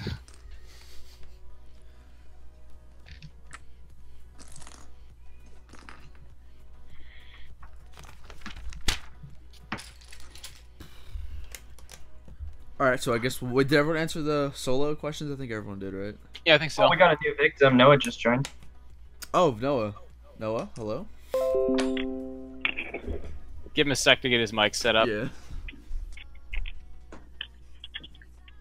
We'll get Noah's opinions on that, and then we'll move on to like Rogue One or something. We'll go through all the movies Jedi. eventually. Let's do it. I'm ready. We'll go through all the movies. I'm not even, Least I'm the only one. okay. Worst part in the Last Jedi. The kiss scene or them escaping with the stupid horse guys, or whatever they're called. Yeah, that would be mine. What about Leia levitating through space? Okay, it's not levitating. That's It's true. space. Everything floats. Oh, you know what? No, Akbar dying off camera. What the heck Ooh. is up with that? Yeah. Okay, Oh, you come can fly off on! camera. If you watch closely, you can see him fly out of the window. Really? Why?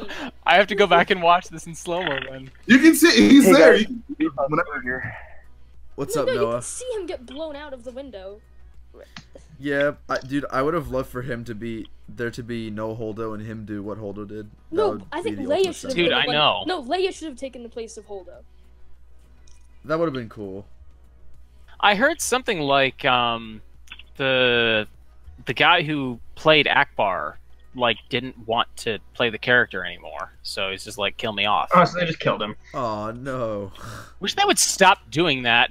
No, the guy. you who- guys hear me? Actors do not write things well typically. So The guy who does his voice passed away. I'm sure. Oh, very true. Yeah. Very well, true. that's easy enough to replace without offending people. All right, Noah. Now that you're here, worst and favorite part of Solo and why?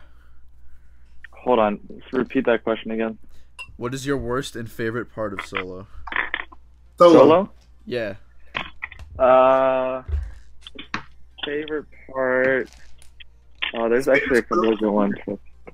Okay, favorite part is Darth Maul. Darth Maul scene.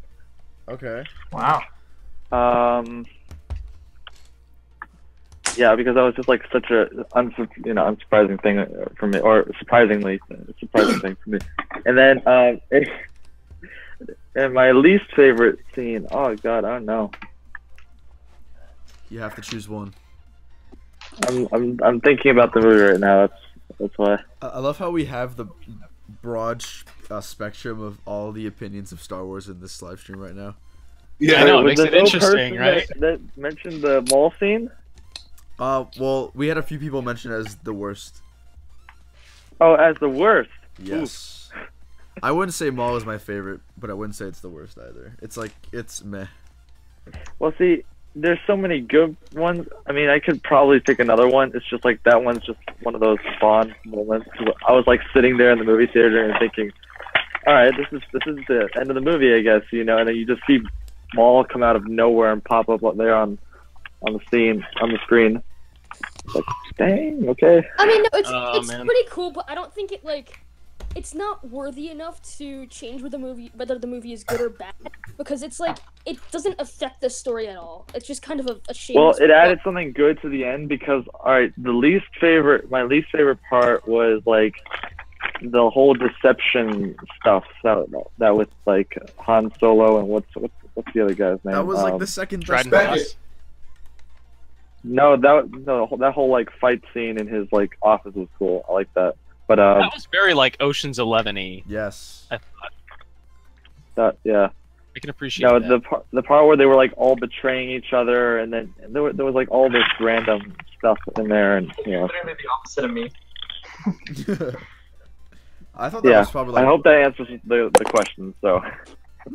Interesting. Yeah, I'd like to change my my least favorite part of Solo to my movie watching experience. That was awful. I totally forgot about that. Why? What happened? How was that? Basically, when I went to see it, it was like it was the second week that it was playing on a Tuesday, and like it wasn't playing anywhere except at like really early, like around dinner time, and then at midnight.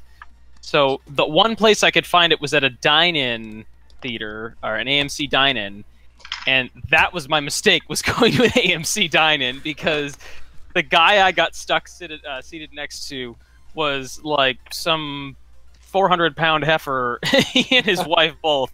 I want to apologize for this. It was crazy. They ordered like a 12-course meal, and the waiter just kept going back and forth in front of me. Oh my god! And not only that, but he literally, like, when he was bringing the drinks, he tripped and he hosed the guy's wife with the drink. He was so mad. Like, this guy was a big dude, right? So he's just like seething, like, you know, just like breathing through his nose and like clenching his huge fist. And I'm like, oh man, this dude, like, he's like treading on ice, thin ice. I'm getting Austin vibes over here. I'm sorry. Oh man, I've always Listen, I've had two like annoying experiences with Star Wars in theaters. The first one, whenever I was seeing Force Awakens opening night, the movie, like, they start playing trailers, and every trailer is like purple, and like it has a purple tint over it, and it goes on for a while, and everyone's just kind of sitting around confused, and then it stops, and then it restarts again. And every trailer still has a purple tint over it. So of course we're wondering, like, what the heck, is the projector broken? Like, what is going on? So then, like, the movie theater manager walks out to the front of the screen, and I'm like, holy crap, he's gonna tell us we can't see it. And he's like, well, guys, if you ever wondered what it looks like to play a 3D movie on a 2D projector, that was it. So we're gonna put the 2D movie back in the projector, and you'll see The Force Awakens. So that was a close call. The second annoying one was when I was seeing Rogue One, the dude behind me laughed hysterically at every single death scene. What? What? Yeah. What?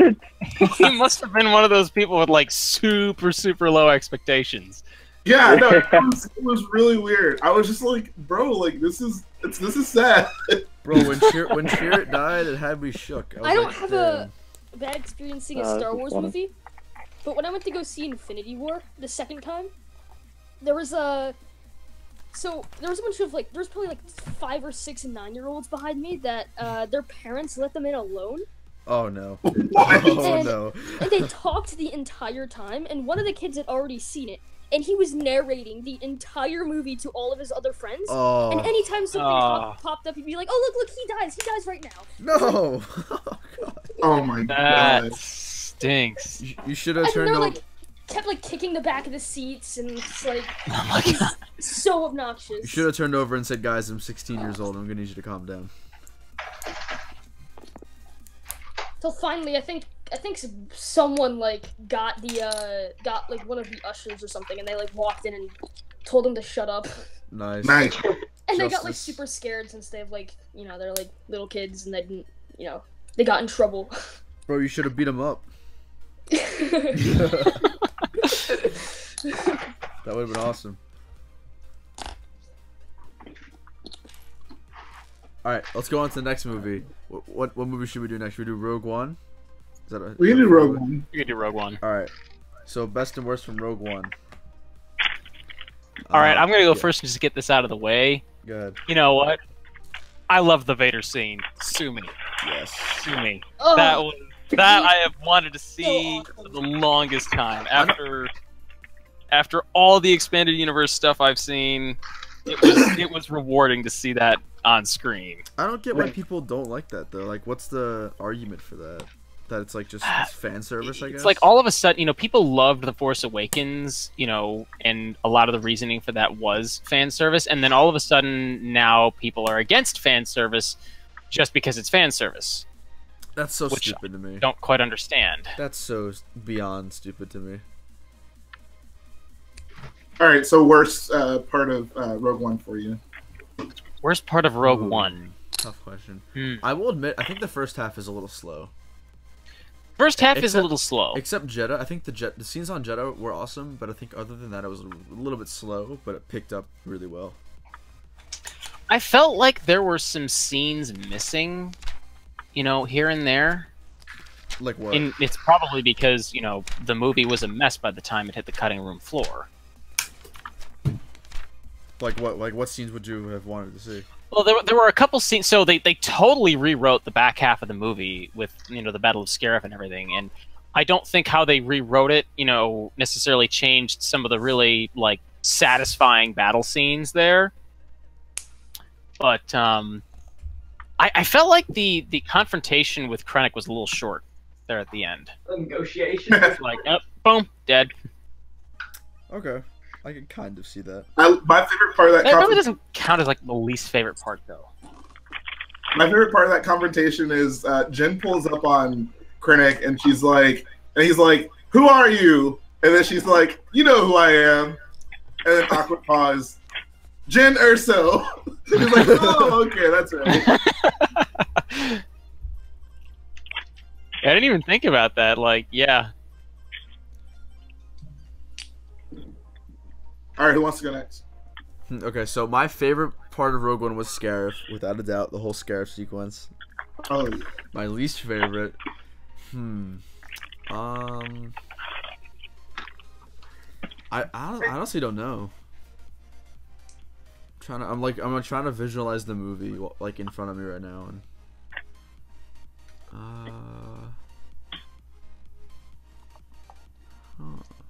I don't know. Someone else could say something. I need to think about this one. Okay.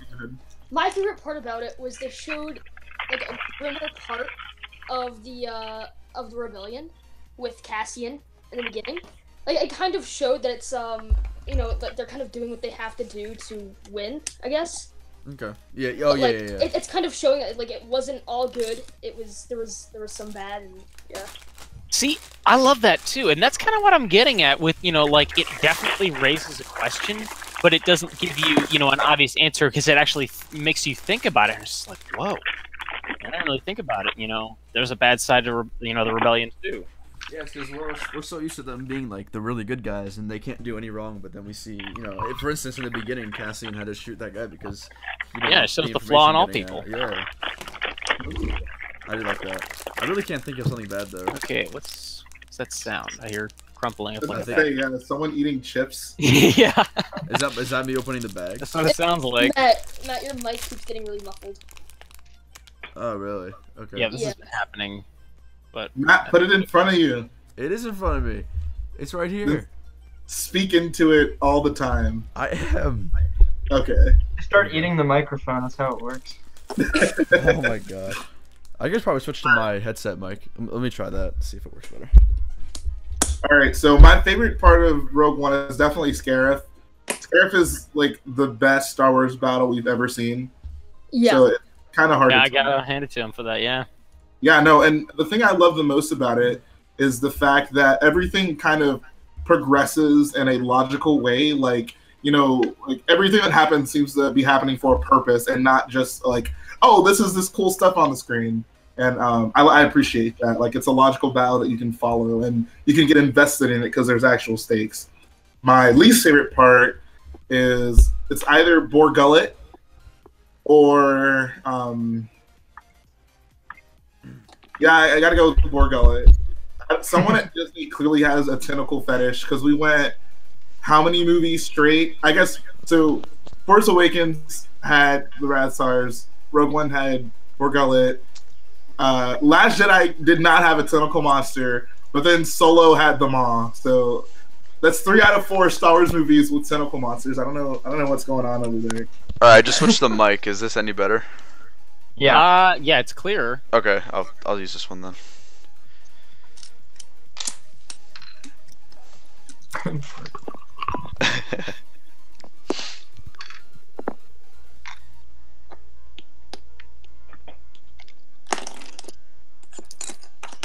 Alright, who hasn't answered the question? Noah, where you at? I guess he's not here.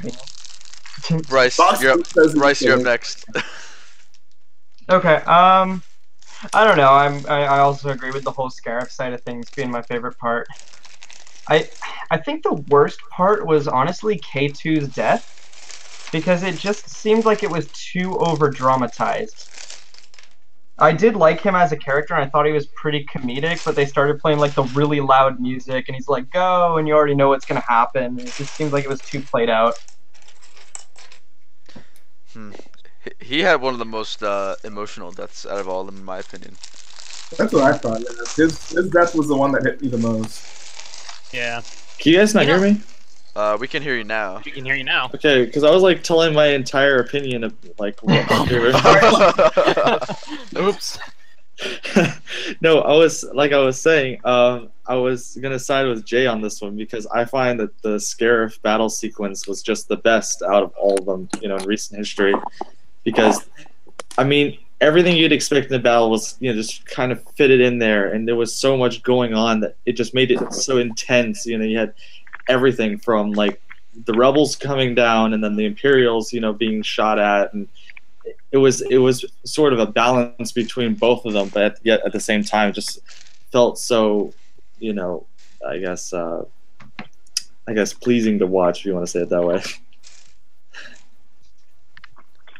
Yeah. And then what would be your least favorite? Least favorite scene is like also like what Jay said, that tentacle monster. I do not know why they put that in there. That was the weirdest scene in the whole movie. Why do they need to interrogate this guy when he has a disc straight from Jin's father, and you know it has an entire message and everything on it? Why couldn't they just like believe the dude? Jesus. Dude, I think Saw Gerrera is probably the worst character in Rogue One. Like, Saw was just terrible. Second to worst because that tentacle monster just, oh my god, that. Oh yeah, okay. We're going second worst. So. I think it was interesting for character development, at least, because he showed the parallels between the Empire and the Rebels, I guess, because he was like the explosive mentality of the righteous side. Yeah, no, like I like the idea of Saw. Maybe I don't like the portrayal of him in the movie. Yeah. I think it was kind of supposed to be like analogous to like waterboarding. The reason I just got kicked out of the call, but so I was saying Bodhi is a bit annoying to me. I don't know. Yeah. Bodhi's alright. Like Saw just like Jay said, Saw is just like really bad. I didn't find him that bad. He wasn't that bad, but he was bad. That's for sure. Did you come to kill me? Yeah. If you continue to fight, what will you become? Dude, that was really good. That was fun. Yeah, you will find I do pretty good impressions. People tell me. So. Matt did like a BrickTel Matt did like a British voice in what's his name Austin's latest animation. So yes, yeah, it was kind of I based it a little bit off of Tarkin because he's supposed to be this kind of objective-driven guy who doesn't really consider the morality involved. Wait, for a stop motion series I had planned on having come up soon. What? Yeah, I've been looking through some stuff, and I think it'll be pretty cool. I need do it. Do it. It's been way too long since I've done stop motion. Okay, so that stop motion that you made, Jay, that was funny. Yeah, I remember that. Let me say this. So, what I wish happened more often was that we had, mock builders who do really awesome stuff like Crate there, brick film with, using those building talents, because I don't know how many times it's been like, let's take, Jack's Utapau mock, for example. Like when I saw that at Brick World, I'm like, okay, this would be the coolest thing, just to film like a short, even like a 15-second sequence on. Mm-hmm. Just because, as a backdrop, it's so detailed and immersive. That would be really cool, actually. Thinking about a stop motion like Crate or something. That would be very epic. I would have loved to, and that's the thing, like, generally I would love to do it. The biggest problem that I run into is the fact that, like, a lot of my builds would use, like, snot technique, which means there's tiles on the ground, which means I have no studs to place the figures, and I guess I could use sticky tack, but I don't know. I wouldn't trust. I wouldn't blame you for being averse to that. That is a pain. Exactly, yeah.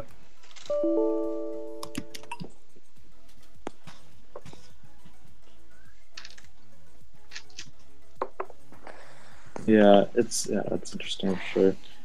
I think animations as a whole, animations as a whole have just increased in popularity, in recent years. I mean, it used to be really, really big back then, but now it's really coming back to that point as it was when Keisha 8 and Brotherhood workshops when we're like intensely making animations. So it's always cool to see a good animation like Austin's, for example. So.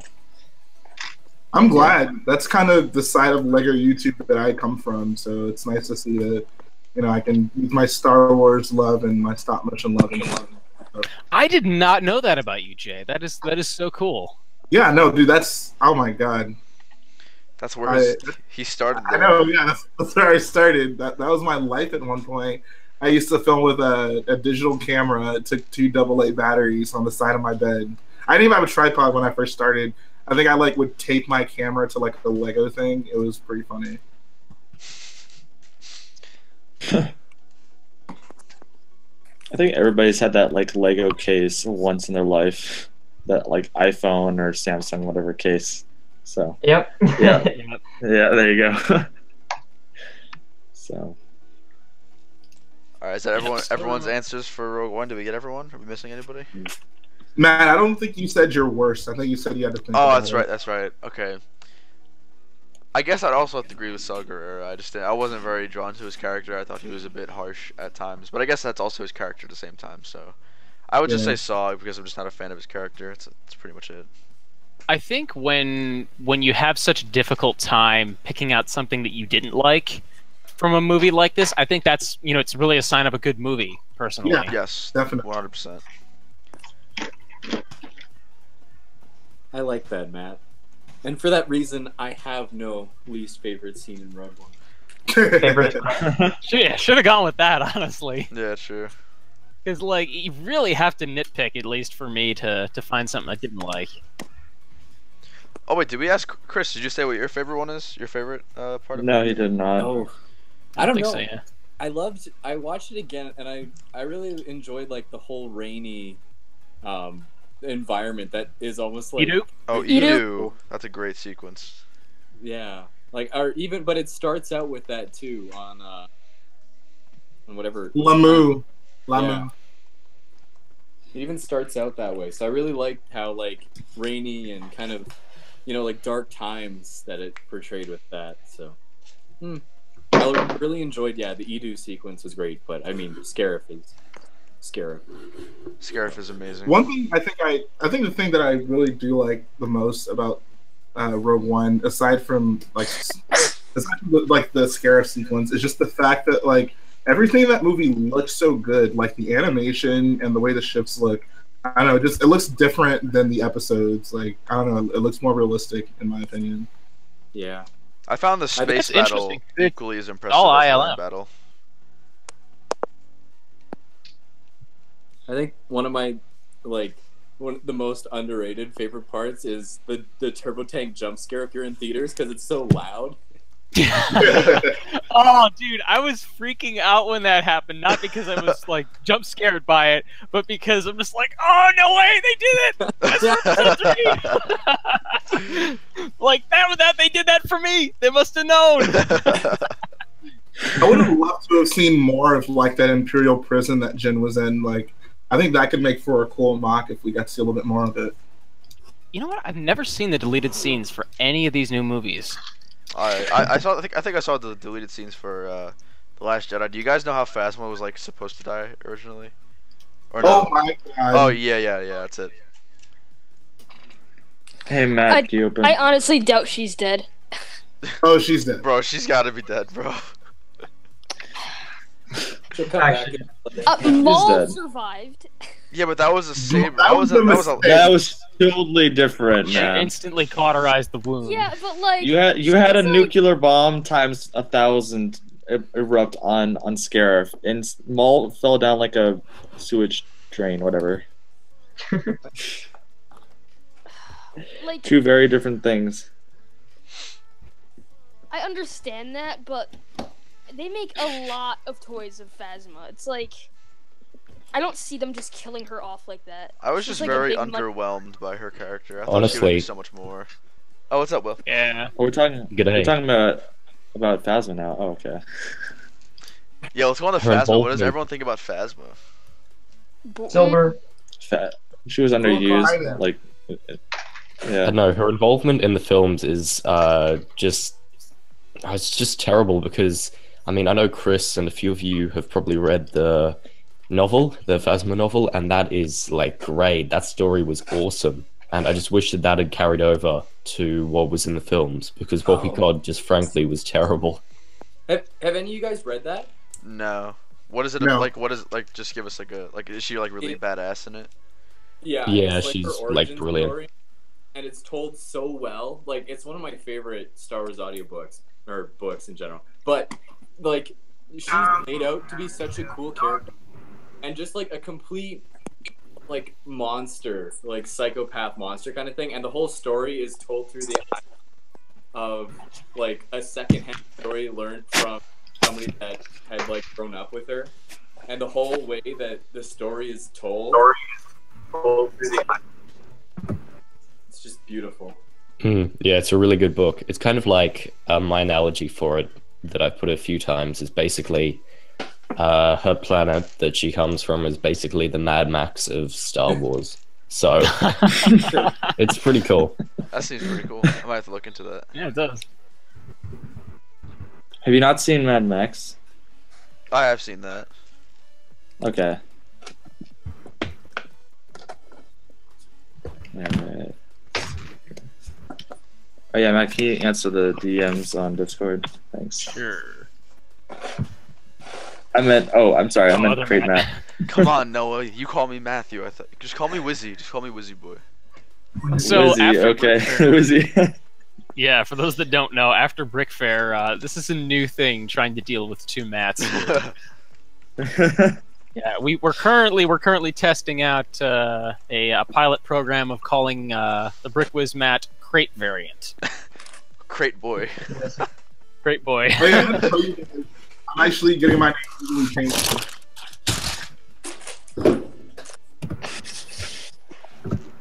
Where's Elijah? Are you here? Yeah, he's here. No. No. Elijah, what's your favorite part about Rogue One? My favorite part about Rogue One was when I don't know. His favorite part was when that airplane crashed into the Citadel. Oh God. Really, you guys. There's exclusive. That is the most Elijah thing ever. He also has some really good exclusive Rogue One footage on the channel. Feel free to go watch. Oh my God. Someone asked Elijah, when will you upload again? Who said that? No one knows I exist. Someone said something. I don't know who it was. Bro, give the fans what they want. Hman3471. Why does that sound familiar? If that's the guy that lives up in like New Hampshire, I think it is. There's some guy that does. Anyhow, the point is, I'll upload when a video needs to be uploaded. Which is the next mock you're making, right? No, because I don't make mocks. What were you just making Well, before? yeah, you gotta tell us how do we make that happen, Elijah? Yeah. Oh yeah. So, I will make a quality video like the one that started my channel. If everyone donates money to get me like a relatively expensive set, it has to be at least $60, and I will make a full-length Gold Door battle set review and fancy things with Peach Bricks video 2.0. Oh I'll my donate God. 50 cents.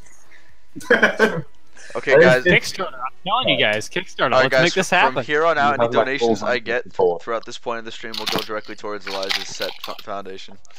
Do you mean that, Matt? I don't know if you're gonna put yourself in that corner. 50%. He's a man of his word for the most part. For the most part. 50%. We still embrace that path. We could just make. Ryan can make a video on it. Alright, there's people watching the stream. How about Brickbuster on Wizzy. the 30 people watching the stream? We gotta link them the initial review, like the one that we watched in the hotel room. Oh yes. That way we get it. We'll make a 2.0 version. Elijah, type something in the chat. I'll mod you, and then you can put the link in there. Ooh, mod. Mod status. What's up, Ethan Network? What's up, Dragon Bricks? What up, people? What's up, Matt, as in, not the Matt who built Crate. What you were talking about previously with the whole stop motion on a really large scale mock of some kind, it's actually detailed. That's right. Is still the plan for Crate if it ever gets finished. That's a question I need to ask you, Will. When are we gonna get those videos back, man? Good question. Bro. Well, look what I'm making right now. You know, that kind of leads itself to something potentially happening. It's a good set. Yeah, just buying another, you know. But no, I'm kind of weird hearing your voice smack behind the Kylo Ren helmet. Yeah. No, it's kind of changed up. I told a few people this a while ago, and basically I'm now changing what it's based on. So instead of being based on the Last Jedi's version of Crate, I'm going to base it on the tie-in comic to the Last Jedi Storms of Crate, so it'll be based in the Galactic Civil War era. Oh, is that gonna have what's his name? No. It's like the Stormtrooper commander with the lightsaber, I forgot his name. Yeah, I can't remember his name. I have a Star Squadron or something. Shout out to Brick Builder Studios for the $2 donation. He says Elijah gets none. Alright. I guess not. Yeah, that's just tantalizing. Yes. I was considering donating and sending like a funny message, but too broke.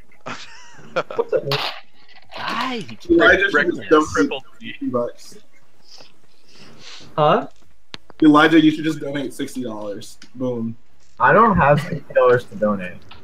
Bro, well, when you get your check tomorrow, you will though. It's actually next week. This thing. Alright, here's a question for everyone. I'm working on a thumbnail for my Jango Fett Slave 1 video, and I was thinking, which one is cooler, Jango Fett or Boba Fett? Boba Fett. Jango. Boba. Actually, Boba. Never mind. What am I saying? I'm gonna say Boba, but I'd be curious to see what the responses would be if we actually saw more of Jango. Like, which Boba or Jango would you be doing? In the movies, Clone Wars not included, so no like bounty hunter leading Boba Fett. Just what you see in the film. You would do the classic ones. Yeah. Okay. I'd say Boba. Yeah, Boba Fett. Yeah, no expanded universe though. I don't know. I mean, all we get from Boba Fett in the movies is A, no disintegrations, and then B, getting eaten by the Sarlacc. So that's right. You should put that into the thumbnail, like him saying no disintegrations. That's because he was Starlight. Something like that. What's up, Danny? How you doing, bro? You Boba Fett fans, I want to hear your justification. Why is he cooler than Jango Fett in the movies? Simply the color scheme. Just looks cooler. He doesn't talk. He just doesn't talk. Kind of radiates this like knowledge. He seems to have this wise posture. He's just like this ladies guy. He's just like walks into Jabba's palace. All the chicks just come running. I thought I'd join the minority and show my face. Oh man, you know what I would love to see? I would love to see like a John Wick style scene with Boba Fett. That would be pretty cool. Just him wrecking everybody. that Bricktail Matt even knows John Wick, I have more respect for you now, man. Wait, does that mean we can play Boba Fett on Fortnite?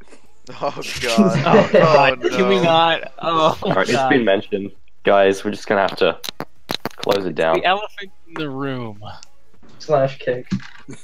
They should put Rose in Fortnite. God. Okay. Brickville Studios with the $2 donation. He says this one's for Elijah. Alright, Elijah, I'll PayPal you $1. Hey, wait, Matt, have you considered doing an animation of like a really badass Boba scene? I haven't considered it, and it's primarily because I've pretty much filled up all of the projects for the year at this point. As I mentioned earlier, I've got to do that promotional animation for AV Figs. Mm-hmm. Then I've got to work on 2 different Rebel Lug collabs. Ooh, you know, collabs, a what? lot of stuff. Yeah. Fancy. Yeah. Hush, hush. So yeah, that's going to be taking up a good portion of my time, and then I'll also be finishing part 2 of the series that 0 Hour belongs to. Hey, Matt. Which Matt? What's up? Oh. Yeah. Bricktail. Yeah, you remember that Star Wars series I told you about? Yes. That I wanted to make? Yeah, haven't thought about it in like 6 months. Get back to it, man. I've gotten away, man. I That's still want to exactly do what I it. said.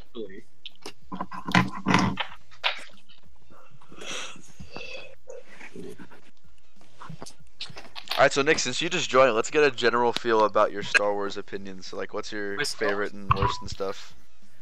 My favorite Star Wars movie is Empire Strikes Back. Good yes, man. boy. Good man. My least favorite is Attack of the Clones. Oh, Yes! Yes! Mostly because of just the awful dialogue. Like, the Phantom Menace is still bad, but at least it wasn't you didn't have 20 whole minutes of the runtime. Just icky, gooey love dialogue. I mean, Darth Maul's pretty cool, so, you know. I mean, Attack of the Clones definitely has its redeeming qualities. I love the Geonosis arena scene where all the Jedi swarm in. That was pretty cool. I remember watching it as a kid, and I thought that was really cool. A cool part of the movie, and then maybe the Jango and Obi-Wan fight, and then the droid factory sequence. I kind of like that one. Nick, you and I might be long lost brothers or something. You're saying all the right things. Say that again. You cut out. You cut out. I said you and I might be long lost brothers. You're saying all the right things. I think I might be the adopted one. Sorry. Nick. Sorry. Yeah, but well, I was here when you guys were talking about Rogue One, and I was watching the stream. Oh, okay, cool. Yeah, I agree with most of the same stuff. Although I will say, I think that Vader hallway sequence was. Mwah. That was amazing. I love seeing Darth Vader people. I love seeing Darth Vader do stuff. That's it. Yeah, actually do stuff besides walk around and make choking puns. Yes. Dad jokes. Yeah.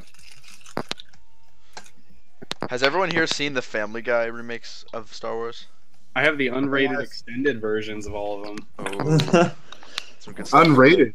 Ooh. Yeah, they just have more. They don't bleep out anything. I feel like it's kind of funny. I feel like it's funnier when they bleep it out, though. I don't know. Yeah, no, but it's still funny because you obviously know the scene from their Empire parody where Peter as Han Solo goes into the carbonite and Leia's like, "I love you," and instead of Peter says "I know," he actually says "F off." They bleep it out on TV, but actually on the unrated. All right, Chris. No need to show off.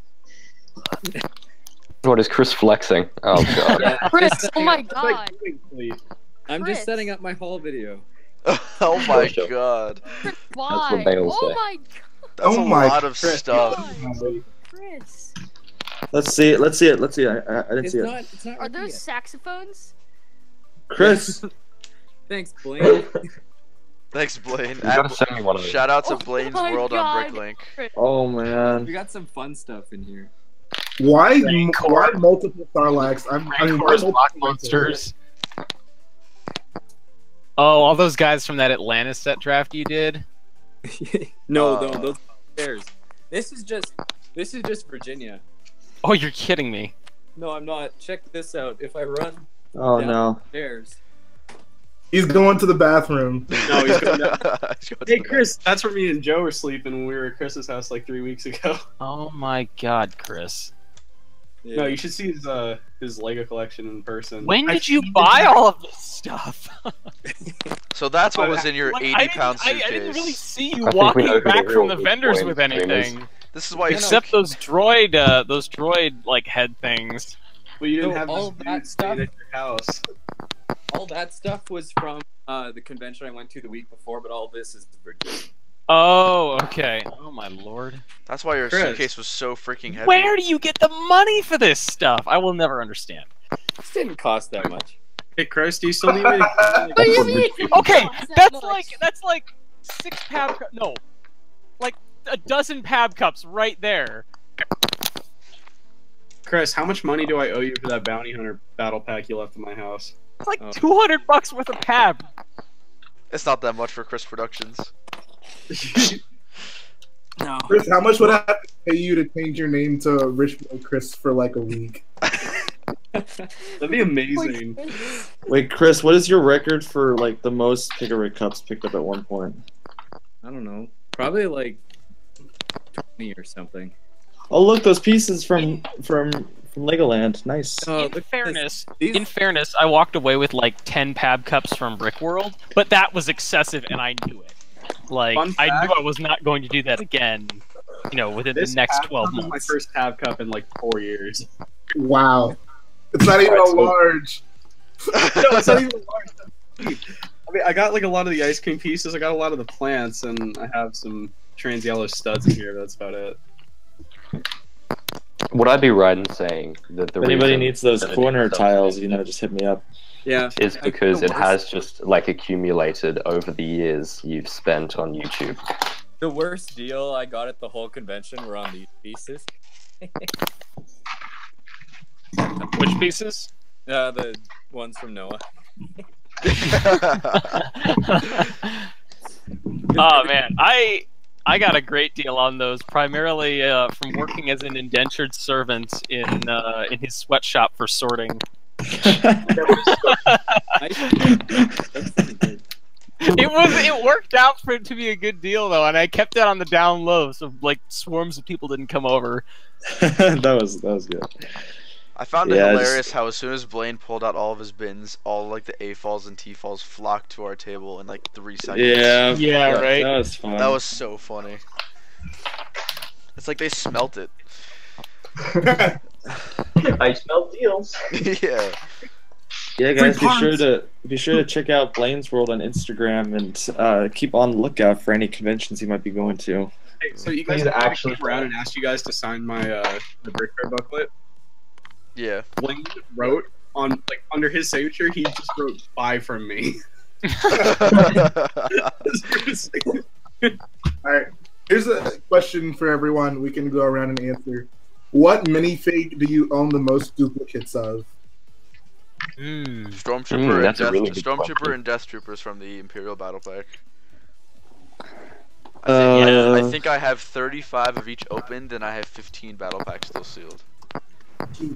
AV figures count. I have a lot of those. Sure, why not? Darth Revens? If we're not talking, how many Darth Revens do you have?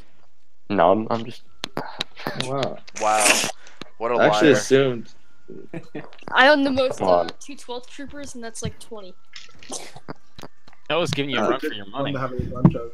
Say that. I know what Noah has the most of. Go ahead, Wizzy. What do I have the most Noah of? is a hoarder of the 501st Troopers. Yeah. Oof. You'll actually be surprised. Right now, I have the most 212. Like that's the most I have of a figure. Huh. You're slacking then. Yeah, as far No, as like not custom Wizzy, figures. It's gotta be. Wizzy, for me. be sure to check out the Insta when I get back. Okay. Why, so I can see you flex more on all No, your no. figs? Some more troopers are on the way. Oh my god. Oh no. Jeez. Oh yes. Oh yeah. Like, brace yourselves. That's just not healthy at that point.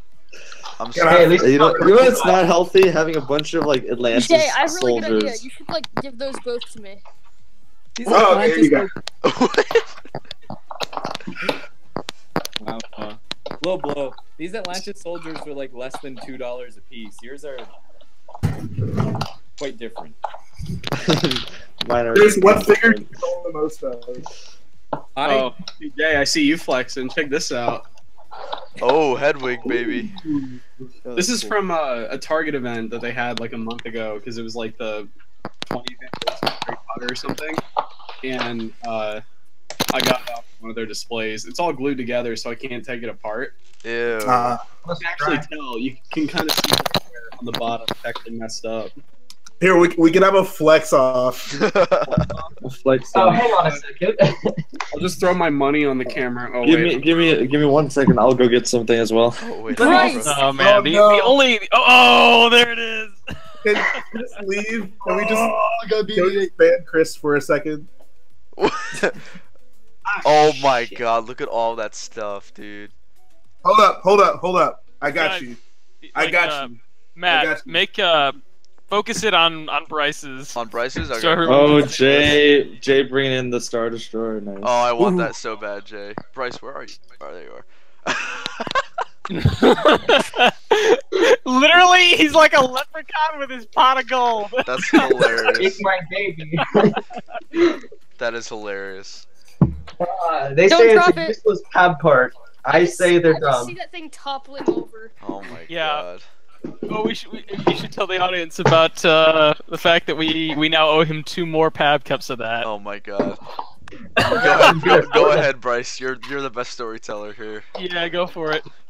Well, I have no prior gaming experience in my long life in Fortnite, but they put me up to the challenge in mobile, and I did better than them. So apparently, I'm owed.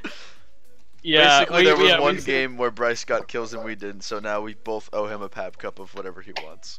Yeah, he was playing on an iPhone 5S. That's like kind of screen you see nowadays.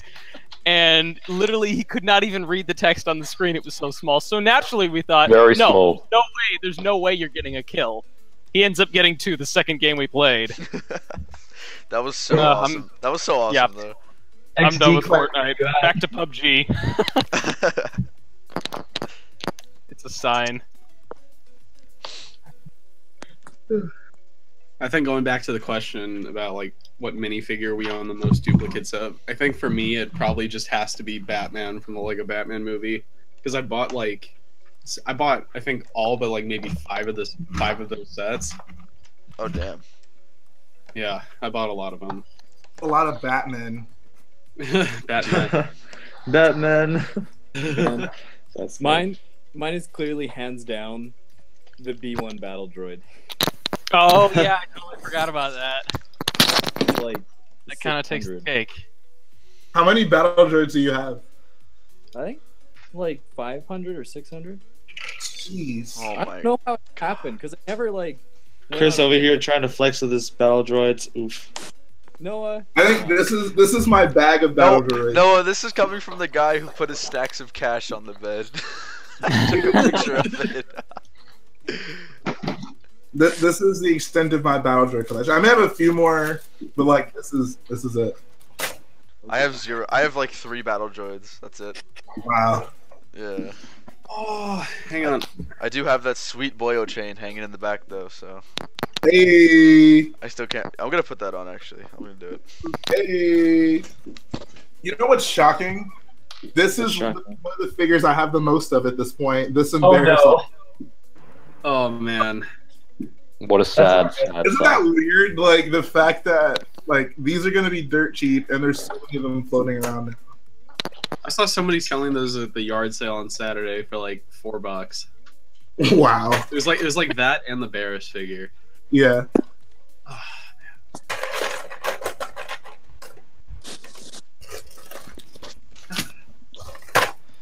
How many of these do you guys have? How many copies do you have? 0. Yep. Zero. Never invest in any of those. I have one. I collect superheroes, not Star Wars. Wow, nerd. I do. I've been getting back into it. Here, Jay, I gotta go count. Yeah, guys, I love this. This is probably one of my favorite pieces. Hey, that looks familiar. Dude, you did a really good job on that build. I don't think Bryce could do Noah, that is amazing. I can't believe you built that. No, thanks, man. Bro, I got a lot of the curved tiles from Legoland. Rip you off.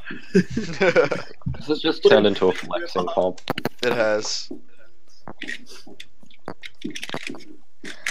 Yo, shout out to the original Blue Boys. Well, I can't flex anything because a certain person has not shipped my stuff. Oof. Wow. I know the feeling. Cough, cough, Austin, cough, cough. All right, Jay, you ready for this? Wait, so. Chris, let me put it on your camera. Hold on. All right. All right, go for it. You're on. Let's go. Big reveal. Let me see it. Oh my God! Oh, those are all the Ewings you bought the other week, right? Holy hell! I built 2 of them. Wait, are those the same Ewings that you guys got a few weeks ago? Yeah.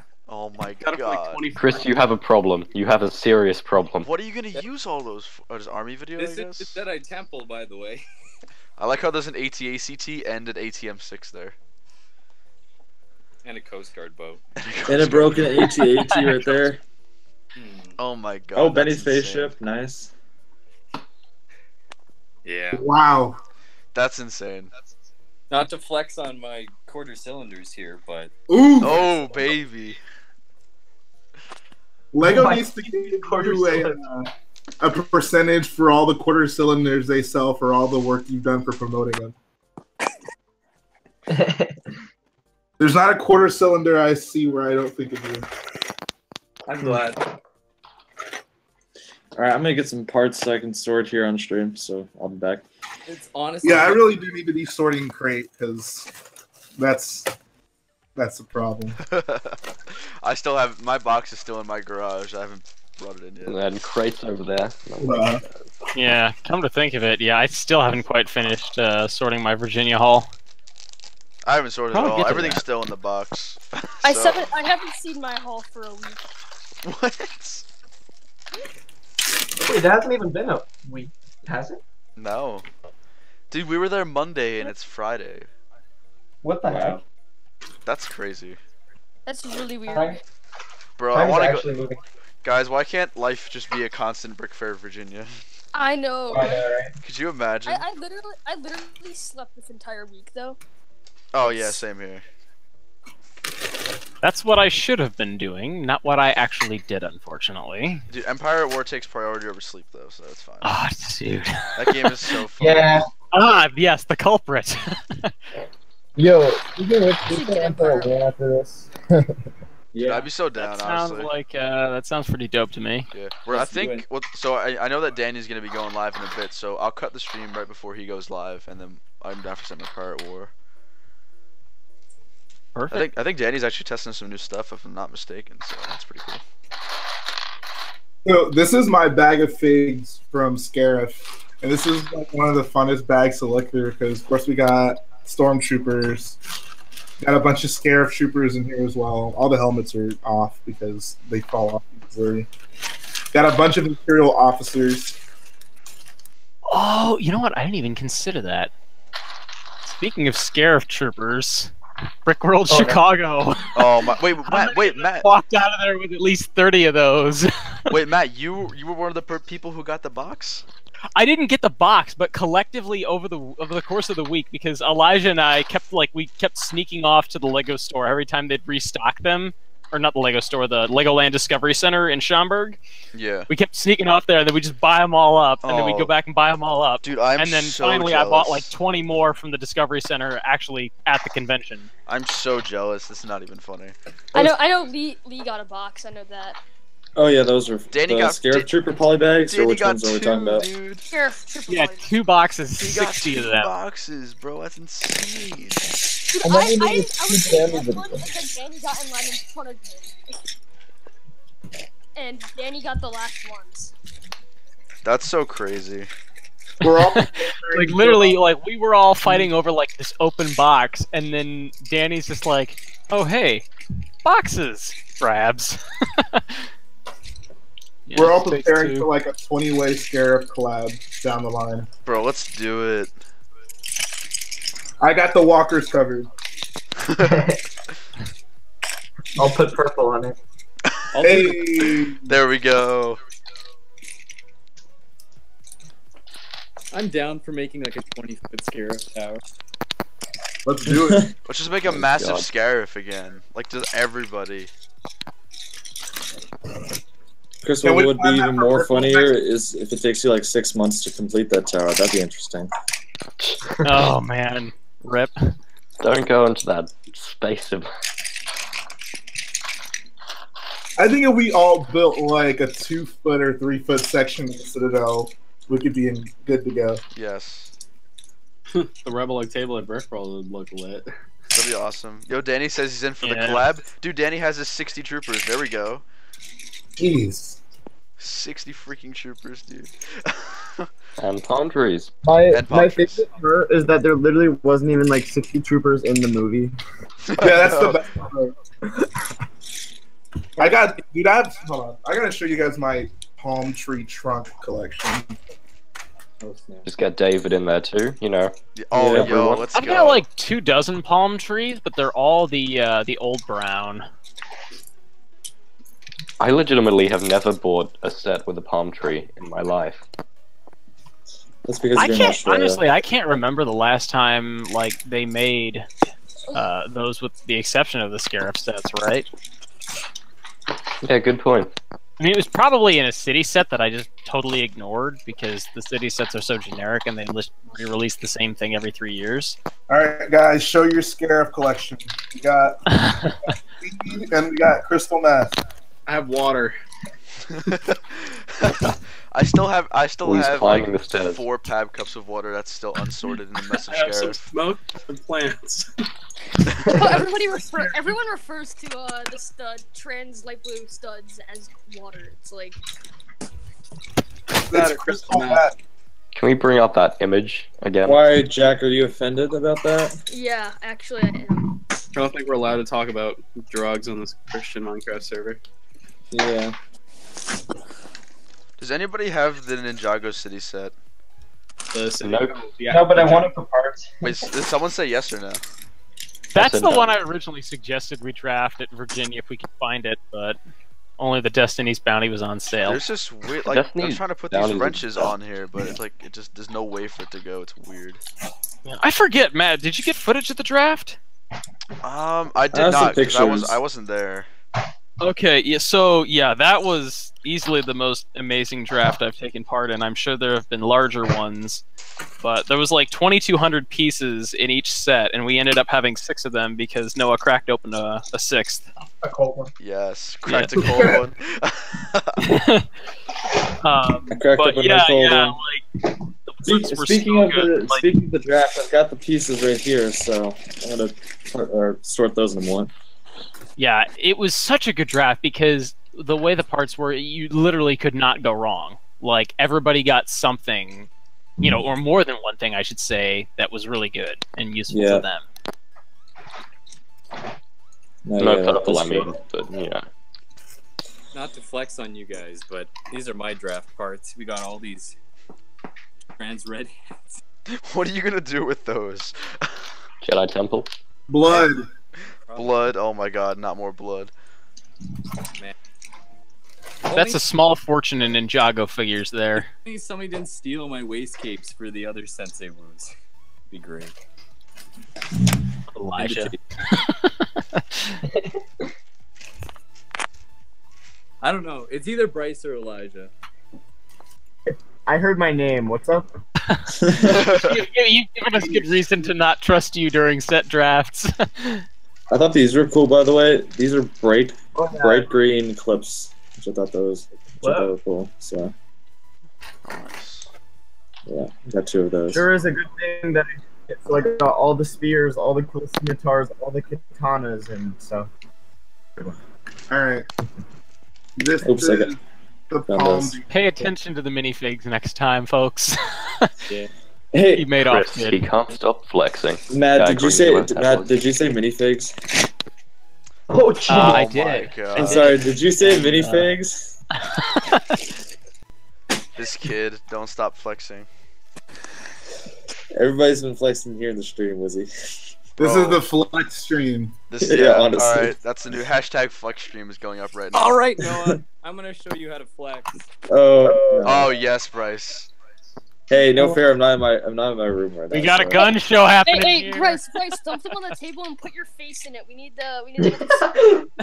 No, I'm saving that for 10K. Yes. No, Bryce, what you should do is get like one of those inflatable swimming pools and just fill it up with a bunch of purple pieces and jump in it. If I could, That would be cool. That would be really cool. That'd be so torturous. Like, I legitimately think you'd just kill yourself.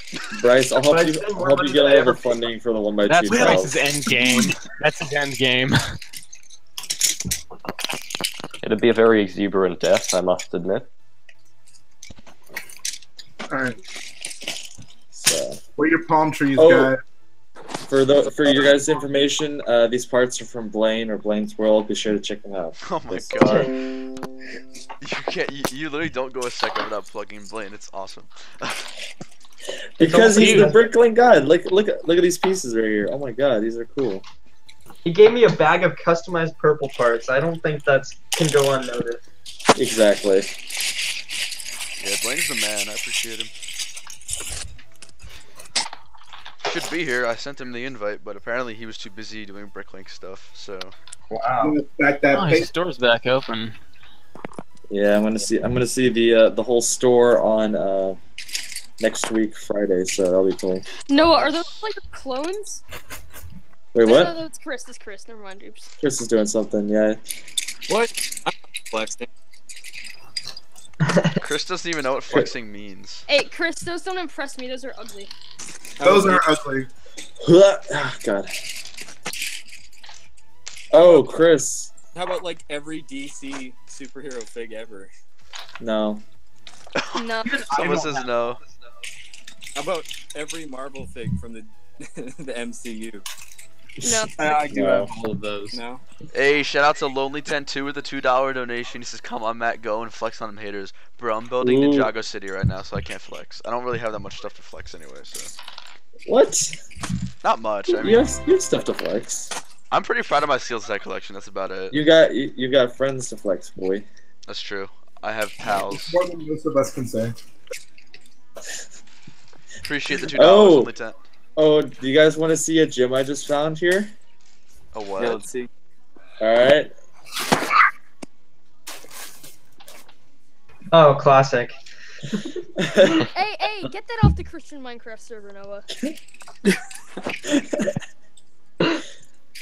I like the There quarter we go. cylinders reappearing.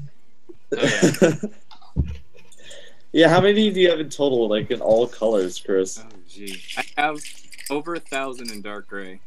Oh. I think It's close not- to 500 in light. And I Is have, that all pearl gold in the back? Yeah. Who's ready Elijah, for that was not the yours. temple? Yeah, I have a lot of questionable pieces. Like whatever that bag of trans blue is there.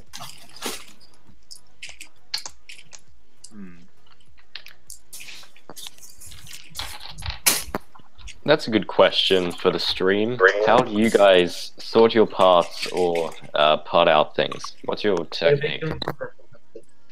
I kind of go by color and then kind of go through the color of that one. Like these white tiles, I'll just go through them later and kind of sort the different sizes out sometimes. But most Same of the time, here. they all come together. First by color, then by part type. Whatever Yeah. box the Bricklink order comes in is what it stays in. For me. Okay. I'm so lazy with that stuff, bro. It's like not good. Yeah, don't get stack-ons or you'll want to kill yourself. Yeah, like stack-ons I are understand really that. I useful, got though. stack-ons. I guess I'll just die. Yeah, you're a dead man walking, Chris. It's been nice knowing you. No. The way that I die just- from them is they all fall over and kill me in my sleep. It drives you insane because you'll never actually have enough. A mountain of Lego. Hey, so I don't have like space in my room for stack-ons, so they sit on my table, and then I build on my table, and then when I have to take pictures, I take them off my table and put them on the floor. So I've dropped them a few times. Oh, That sounds really annoying. Yeah. It's just called floor decoration. Yeah, I'm so jealous of all the people with like big Lego rooms. Mine's not very big. I wish I had more. That's exactly the point. I wish I had more room. That's the thing. Like I've bought so much that I don't have room for it now. Exactly. My room is my Lego room, guys. So Do it's, it. there's like nothing not Lego in my room. Exactly. Yeah, like my quote unquote studio is a Lego room and a bed. That's about it. I just have like an illegal head height room under my house, so I've kind of commandeered that. Hey, Bryce. Unfortunately, the studio is literally like the guest bedroom as well. I mean, I can't imagine who would now want to sleep in there because the bed is literally shoved into the corner to make room for a giant blue screen and the animation table. Worth it. Oh, use a blue screen. Bryce, can you please flex these that you have? Oh, let me grab my macaroni real quick. I don't even think I have macaroni pieces. That's sad. I swear, I think Bryce is like 50 or 60 of them. That's crazy. I mean, I donated a few, but parts drafts are a great reason to get macaroni bricks. I'm never gonna. Those are so good.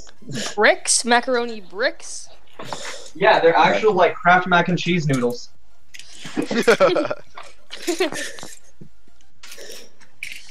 Hey, anyone here want to buy my Mega Blocks? I'll buy you. No, sorry, kid. I'll buy you. What? Okay. What? That's human trafficking. This is not Human trafficking. What? You guys just demonetized my channel forever. Oh, dude, that's nothing. Will, remember Matt. live stream on your channel and Rohan was on it? Dude, that was like, Rohan. That was like the best live stream I've ever been on. Bryce's dad was the real star. Hey, I remember. I wish I still had it just for that point. Bryce's dad just randomly walks in. Oh, that's right. His pants. Xavier once kicked me from my own live stream. What? Xavier once kicked me from my own live stream and took it over. How does he kick you from Yeah, we have an your own interesting stream? history. I don't know. Well, that makes zero sense. He kicked me from the Hangouts chat, and then he took over the stream. That's good. Wow. It seems like Unlimited power. Could be like a host migration thing with Google Hangouts.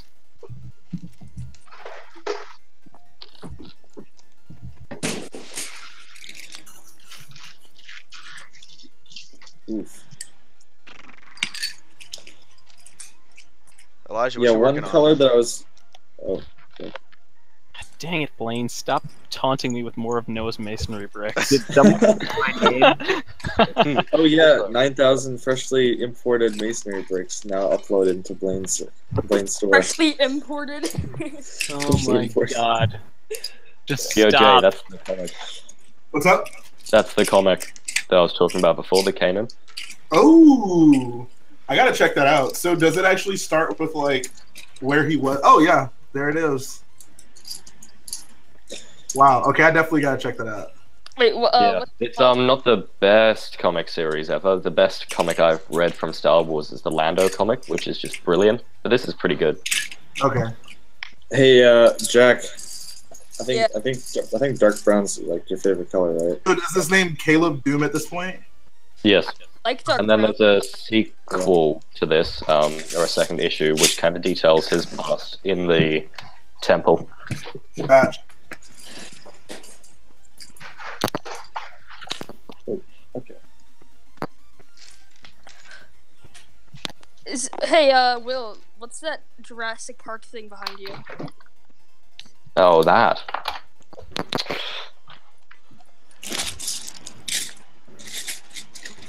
Here we go. Someone asked who is the British or Australian guy.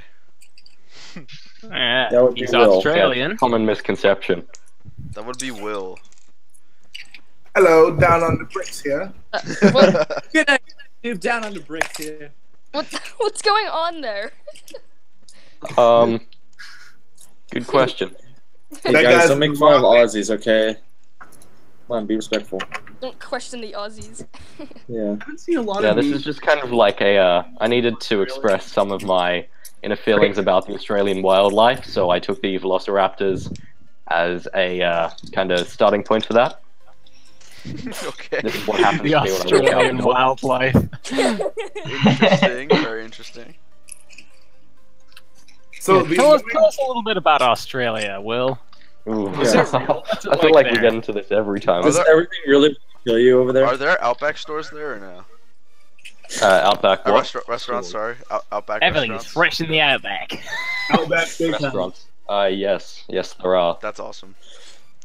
It's probably a hella good. Are there animals that don't try to kill you? Australia. Yeah, no, it's a hard place to live, boys. I mean, for one, Lego prices are out the roof. You think the rest of the world is bad, like, you think your prices may be terrible. Come to Australia. Just come. We have a single Lego store in the entirety of this island of ours, and not even a great one. It's kind of smallish. I mean, Chris thinks the Pick-a-Brick Ball's decent, but, you know, I haven't been there. But no, the main terrible part of Australia, or the main thing that really gets on my nerves, is the birds. Now, Australia's a lot bigger than most people think, right? Yes, it is. It is. It's about as slightly smaller than the continental United States, right? Believe so. I don't know the exact sizes, Here, seeing I'll as I look it haven't really looked into it, but I believe that's around it. Australia size compared to U.S. Australia is the planet's 6th largest country after Russia, Canada, China, the U.S., and Brazil. So Yeah, so technically, the English just made a terrible decision on where they took the convicts. So you know what's really funny? In rap music, the big thing is for people to be like, "Oh, the neighborhood I come from is worse than yours. I have a more difficult time." In the Lego community, the big thing is, "Oh, where I come from, Lego sets are more expensive." Hashtag at Chris. You guys need to see Canadian prices for Legos. Crazy. I know. You guys need for to an see. example, You guys need to see Danish Chrome prices, man. so you guys said that you picked I'm up the gonna- Destiny's yeah, bounties for Going, I'll come back. Yes. for like 120. Did you say 160? So we had like 14 people, or at least 14 buy-ins at $40. So do the math. Yeah. Although, Man, if you were here, you probably would have bought like 2 spots because it's a really good deal, I guess, in your case. Yeah, Will. Lee, if you're still here in the chat, what was the deal on Prime Day that you got on those? No, we got them from Brick Brigade. Brick Brigade, I think. Yeah, we got Brick 8 of Renegade. them. Brick Renegade did the Brick World parts draft as well. He's a really cool guy. So anyway, Yeah. that kind of price, in comparison to the price that I bought one in Australia, that sets, I believe, 300 and something. Yikes! All right, I'll And put the it back. UCS Millennium Falcon, that's 1,300. Oh. Mother of God! Oh God, no, thank you. Yeah. So it's hard. Good old US of A.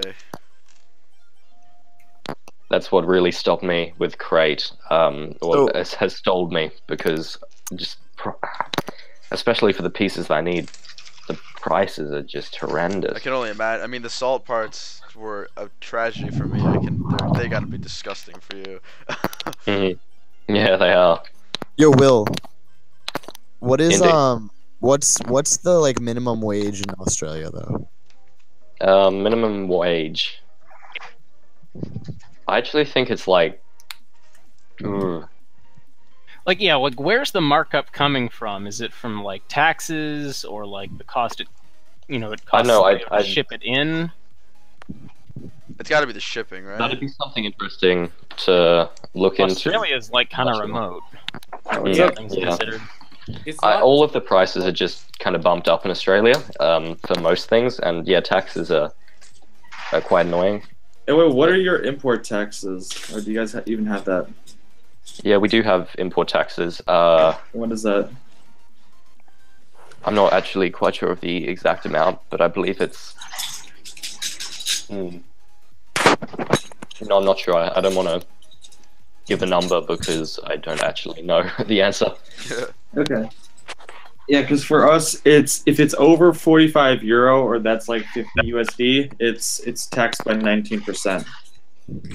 19, damn. I think it's really just the Okay. As of July 1st, 2018, the minimum wage in Australia is $18.93 an hour. $18. That's Australian dollar. No, that's wrong. That's wrong. That's yeah, no. The minimum wage is I believe it's 10 actually. What? You to get working. Wait, 10 Australian or what? Yeah, 10 Australian. Or I've seen other places go lower, but that's for like teenagers and school kids and stuff. For adults, it's probably like 12, I believe, is the lowest I've seen people getting. I work at other places, so I don't get other things, and I kind of do separate work to like working at a department store or something. So I guess my prices are different, but yeah, it's not great. I don't know. The federal minimum wage says that you're good. What? And demonetized. This is why you don't let Elijah onto your streams. I mean, Rohan, that's just like a whole new level. But Elijah, I don't even know Rohan. They both have colorful vocabulary. Rohan will is know.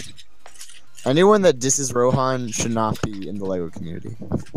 Rohan's a very interesting guy, to say the least, but don't let him onto your stream. In the words of Joe or Skeptical Bricks, he is decent.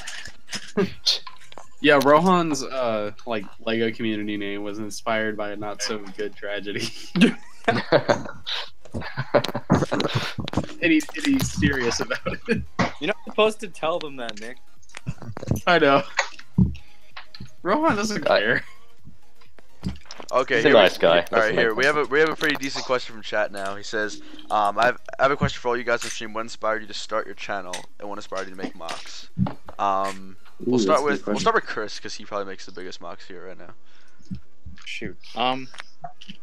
Like what originally inspired me was probably, well, of course, Star Wars. That's a given, but I guess just the other people on YouTube, especially like Pizza Movies stop motions, the 501st, along with I guess some of the other animations that were at the time. But those, and then yeah, that's pretty much it. Nice. What about you, Bryce? You do something a little different from most of us. Yeah, it's a little different for me because I got my first Lego set practically 4 years ago. So for me, I started seeing things like Zombies and other gun builders pretty recently, and I basically just looked at their designs and said, what can I do that's better? As egotistical as that might sound, but that's been the premise of everything I do is I'll look at another YouTuber and say, hey, what different techniques can I use there to make their design better? That's nice. What about you, Noah? Well, I started out with animations, you know, so stop motion animations, and they weren't the best except for that one. Well, the very first videos, you guys know what it is. Where can I find these? On his channel, no? Unlisted. They're in a playlist, very hidden within the channel, so you'll have to look. You gotta get me some links later. You and Jay. Okay. Either way, but no, it was a lot of like inspiration, you know, from like Chris and animators like such as like what's his name, Keishanate. I forgot the other guy. 101 is like on the last. Forest Fire 101. There you go. Yeah, he inspired me, even though there was a lot of language in his animations. And then like Brotherhood Workshop. So there was a lot of animators involved, but then like Chris was one of those like main mock builders that got me inspired to like do mocks, and then the city builders, and it's a long story. Nice. So That's right. Who's next? Who is next? Elijah. What? What do you want? Sorry. Someone asked what inspired you to make your YouTube channel. I like Bricks a lot. He was a real. I really like listening to H2 Ruffles Bricks too. That always made me happy. Same. The first mock builder I remember watching. It's weird because now we're friends. Grant Davis. He was probably a big inspiration for YouTube stuff. But I'd say Bricks, and then like I've been doing mocks since before I knew YouTube existed. So. Oh, okay, cool. I was doing those in like 2010. I think is the earliest photo I have. Nick, do you upload like a lot to YouTube? Me? Yeah. Yeah, I'm mostly a reviewer though. Oh, okay. I'm trying to do more and more mocks. Like I have a few of them, but He's getting there. He's getting there. I'm getting there. I'm actually thinking of like my next big mock idea right now while you guys are just talking. Ooh, Marvel or Star Wars, or something else. Probably DC. Okay. Because I do have I wanted to do like the binary sunset from A New Hope, but I could never get the sky right. Okay. It was looking fine. Huh? It was looking fine. I liked it. Yeah, but I don't know. I wasn't impressed with it. But I don't know. I'm trying to decide whether or not I want to do like a GCPD or that'd be cool. A Daily Planet building, and I want to do it in like the modular style. Okay. You should base it on Gotham's, like the TV shows. Yeah, GCPD. I want to have like a really nice like gothic kind of look if I'm doing the GCPD. Well, you should have a. You've watched Gotham, right, Nick? Yeah. Yeah, you should base it on that iteration of it. I just really love it. I'm not gonna do the interior. I'm gonna do an exterior. Oh, all right. Well, I could do an interior. I don't know. Dude, you won't. I'm still thinking. You're all talk. Hey, Chris, finish the Jedi Temple. You won't. I'll talk. You're right. I better. But I definitely want to do a Daily Planet. That would be really fun. More like, hey Chris, start the Jedi Temple. Am I right? Oh, he has. He has. I've seen it in person. Well, that could be anything. Wow. That could be Trump's border wall for all of Hey, last time I checked, politics was a rule in the description. Like, let's keep politics out of this. I would be my proud bad. using quarter cylinders in the wall. I wouldn't be surprised. Just saying. Okay. Now I was just about to say, shouts to Elijah for like giving me a good deal on 2x4 tiles and sand blue. Yeah. What a guy. Shout out to H2 ripping me off for my 2x4. I've heard it both ways. Heard it both ways. It's all good. Yeah, no, I was never gonna use them, so whatever. I don't care that much. Yeah, and I've got myself a big old bag of sand blue. Elijah kept on flexing. Honestly, yeah, that was my thing. I went to the bingo thing, and I'm like, haha, you guys with your sand green masonry bricks. My 2x4 tiles are back. I still have those sand green 2x4 bricks. 2x4.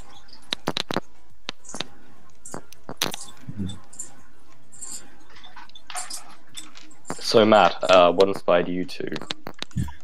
Okay, so I go way back, way before YouTube. I've been doing Lego since I was in like kindergarten, and basically he was doing Lego when MySpace was still a thing.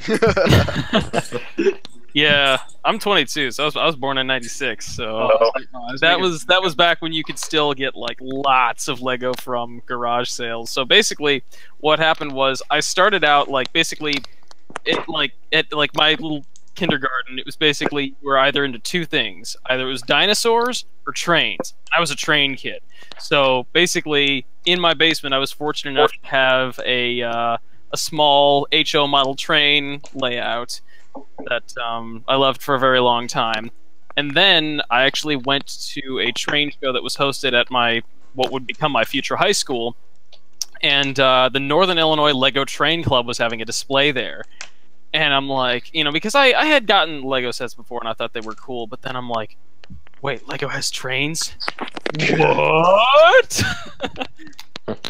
Like then in an instant, you know, anyone who's ever done like, you know, modeling of any kind knows that it's a crazy hobby. You know, it makes Lego look like nothing, you know. So basically, I got hooked on that, and my HO train layout quickly became a Lego train layout. And kind of the rest is history from there. You know, for the longest time, I had a Lego City. There's some old videos on my channel if you guys care to see that.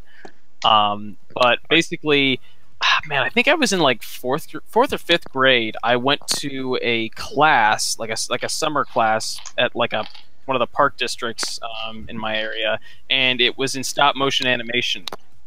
And basically, it was not just any stop motion animation, but Star Wars stop motion animation. And I took that, you know, I made a friend there, and after that, I was totally hooked. And that kind of formed the foundation of that. I started watching like pizza movies stuff, and then in 2009, I created my channel and started uploading my first videos made with digital blue. So, yep, and I just kind of evolved ever since. Yeah, no. Yeah, I have gone back to building stuff these days, whether it be, you know, large set pieces for animation like the AT-AT walkers and the AT-XTs and stuff that you can see on my Instagram. But I've also gone on to join that train lug NILTC. I'll hopefully be in by the end of the year. I've got to do 2 shows with them before I'm officially in. I don't know if Brick World counted. But yeah, so I'm amassing stuff to build a diorama for them right now. So full circle. Yeah, great.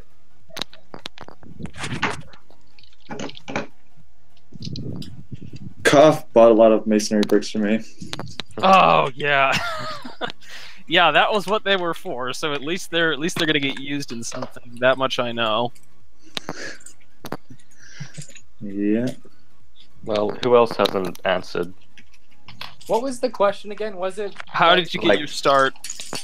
Yeah, what inspired you to start YouTube? I think it was on YouTube, but I just kind of took it as start with Lego in general. Yeah, that's fine. You can take it that way too. It doesn't really matter. I think you asked me if I had a channel, but not why I started it. Ooh. Oof. I always ask, what is the channel, but not why is the channel. So I'll Nick, do why you one did you better. start?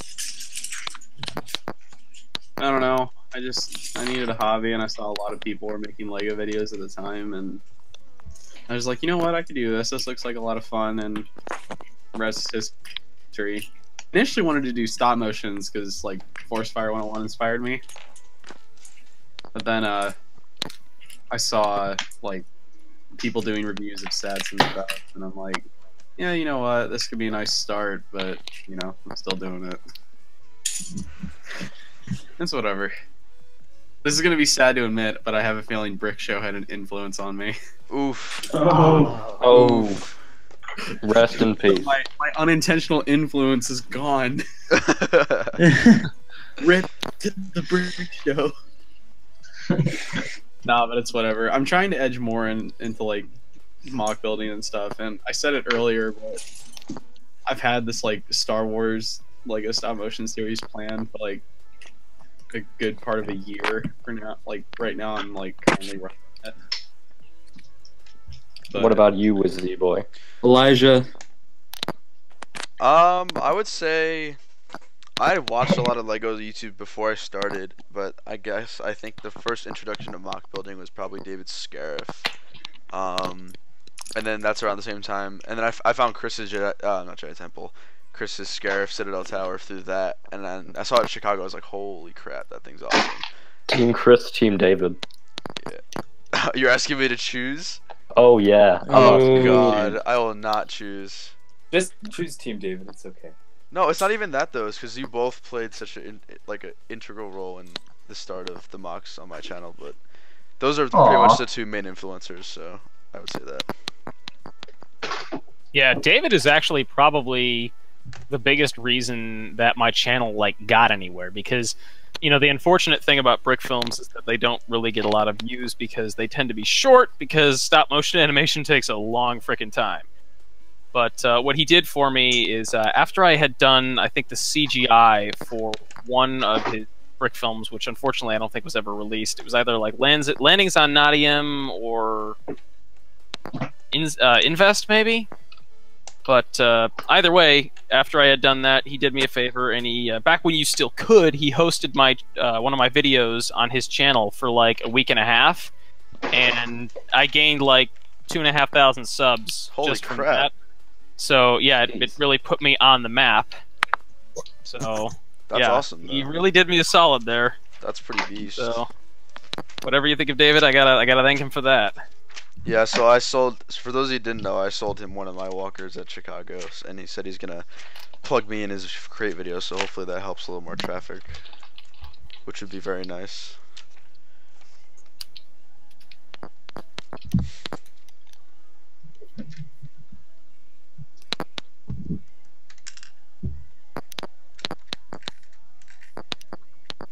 Hey.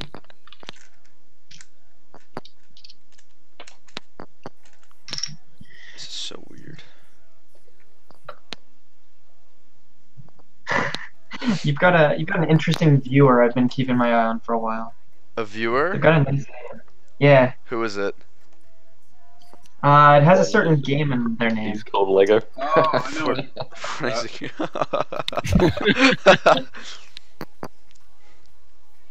What a person. This is so confusing. Alright, I'm gonna go now because I've had time to formulate an answer. Oh, come on, Will. Do it. Say it. Kevin Ulrich all the way. I'm a acolyte of Brotherhood Workshops, and that's I'm still pretty much subscribed. all that I can say there. Yeah, Brotherhood Workshop, that's what brought me out of my dark age. I saw his Scarif trail, not just his, but the collaboration he did for the Scarif trailer remake. Not Scarif, Rogue One. And but yeah, the AT-AT battle scene on Scarif was just like, that was so cool. And then having seen all the compositing stuff that he did to like duplicate the walkers, I'm like, you're telling me that I didn't need to go out and buy like 3 ATTE walkers to get the sense of scale in my brick film. You have my attention. Yeah, so I've actually been a fan of him since the first video. I stumbled upon it back in however many years ago, and I was making just brick films back then, but not posting them anywhere because, well, I just enjoyed making video, and I always have enjoyed making video. But yeah, once I saw that, I was just like, this is actually really just brilliant, and I loved his sense of humor. I just loved all that he did in the videos, and I was a fan from that moment on, and that kind of eventually brought me on to actually make my own video content, which is now morphed into mocks. But yeah, Chris also, I always loved your videos back in the day, all the clone bases, so that kind of helped me transition to mocks. Good old clone bases. Matt. You guys think Clone Bases will make a comeback now that Clone Wars has been revived? To be honest, I hope not. I think it's time for me to make the next biggest clone base, am I right? Yes. Just make the one from the trailer. That looks really cool. I've been debating throwing aside my next mock plan, or one of the two ones that I have kind of planned to do next, and just do a mother clone base, but we'll see. Don't call it a comeback. I've been here for years.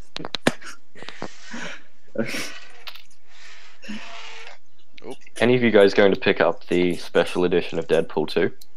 No. I am. I feel like Looks very Deadpool good. would be like really popular there in Australia for some reason, like extremely popular. Is it? Deadpool. Yeah. Yep. Yeah, it's Australians kind of humor, I guess. Exactly. It's everyone's kind of humor. Yeah. To be honest though, Deadpool 2 is kind of a forgettable movie. Like it just happened. Nobody talked about it. I love that film so much more than the original, though. It was just so good. I just loved all of the gutsy choices. Both are good movies. I gotta agree with you, Nick. Like, I came out of the second one, I was like, I'll go watch the first one again. Yeah. After the first one, I'll watch the second one again. No, I was done. I think I watched Infinity War. It comes out on Blu-ray on Tuesday. I'm so picking that up. I love that movie, man. The trailer he made to Infinity and Beyond. What? What? Haven't you seen that? Have you not seen that? Oh gosh, it's so funny. Basically, Deadpool is like, you know, taking some censored stuff in, and and they're all in plastic bags marked with names of the characters like Spider-Man, Captain America. So.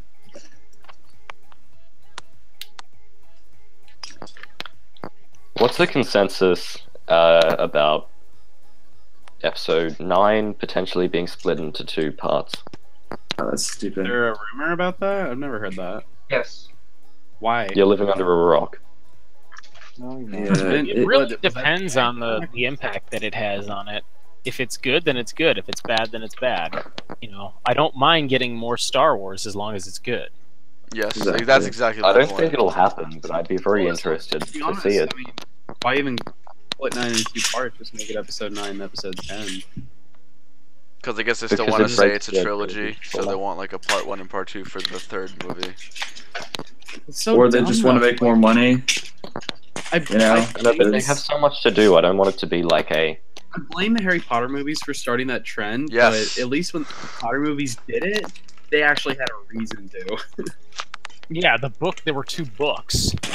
So yeah, 2 like, movies. well, the book was long. There was a lot of story in the last book, so I mean, it made sense to split it into 2 movies to tell the complete story. But, Hunger now Games, it's just they broke up. After that, it was like what? They broke up the last Twilight movie into 2 parts, like the last Divergent movie into 2 parts. Avengers 3 was originally like Infinity War Part 1 and Infinity War Part 2, but now it's just Avengers 4. But and now it's, to be honest, for a Star Wars movie, that just sounds very dumb and like a very dumb idea.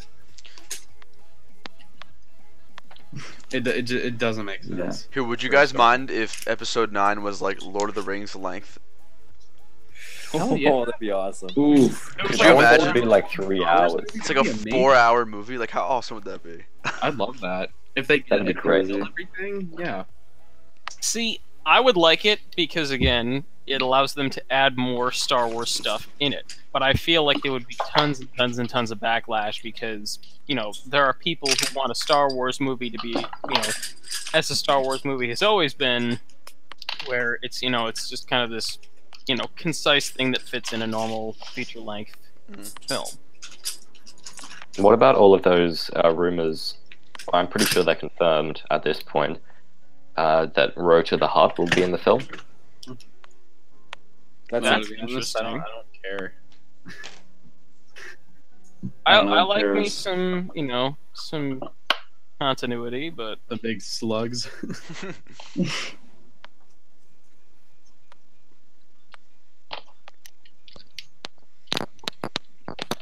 As if Justin was here, I'd go on and talk about the force impregnation, but he isn't.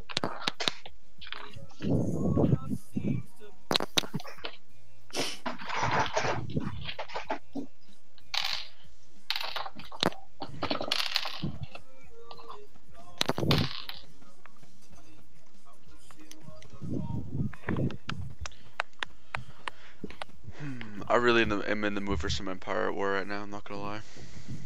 dude, I can totally go for that. Let's do it. Alright, yeah. Alright, guys, so I think we're gonna cut out the stream. Thank you all so much for watching. No, it's alright.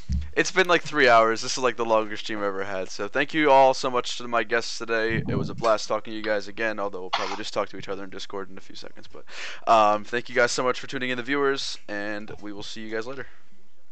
See you guys. Bye. Have a fantastic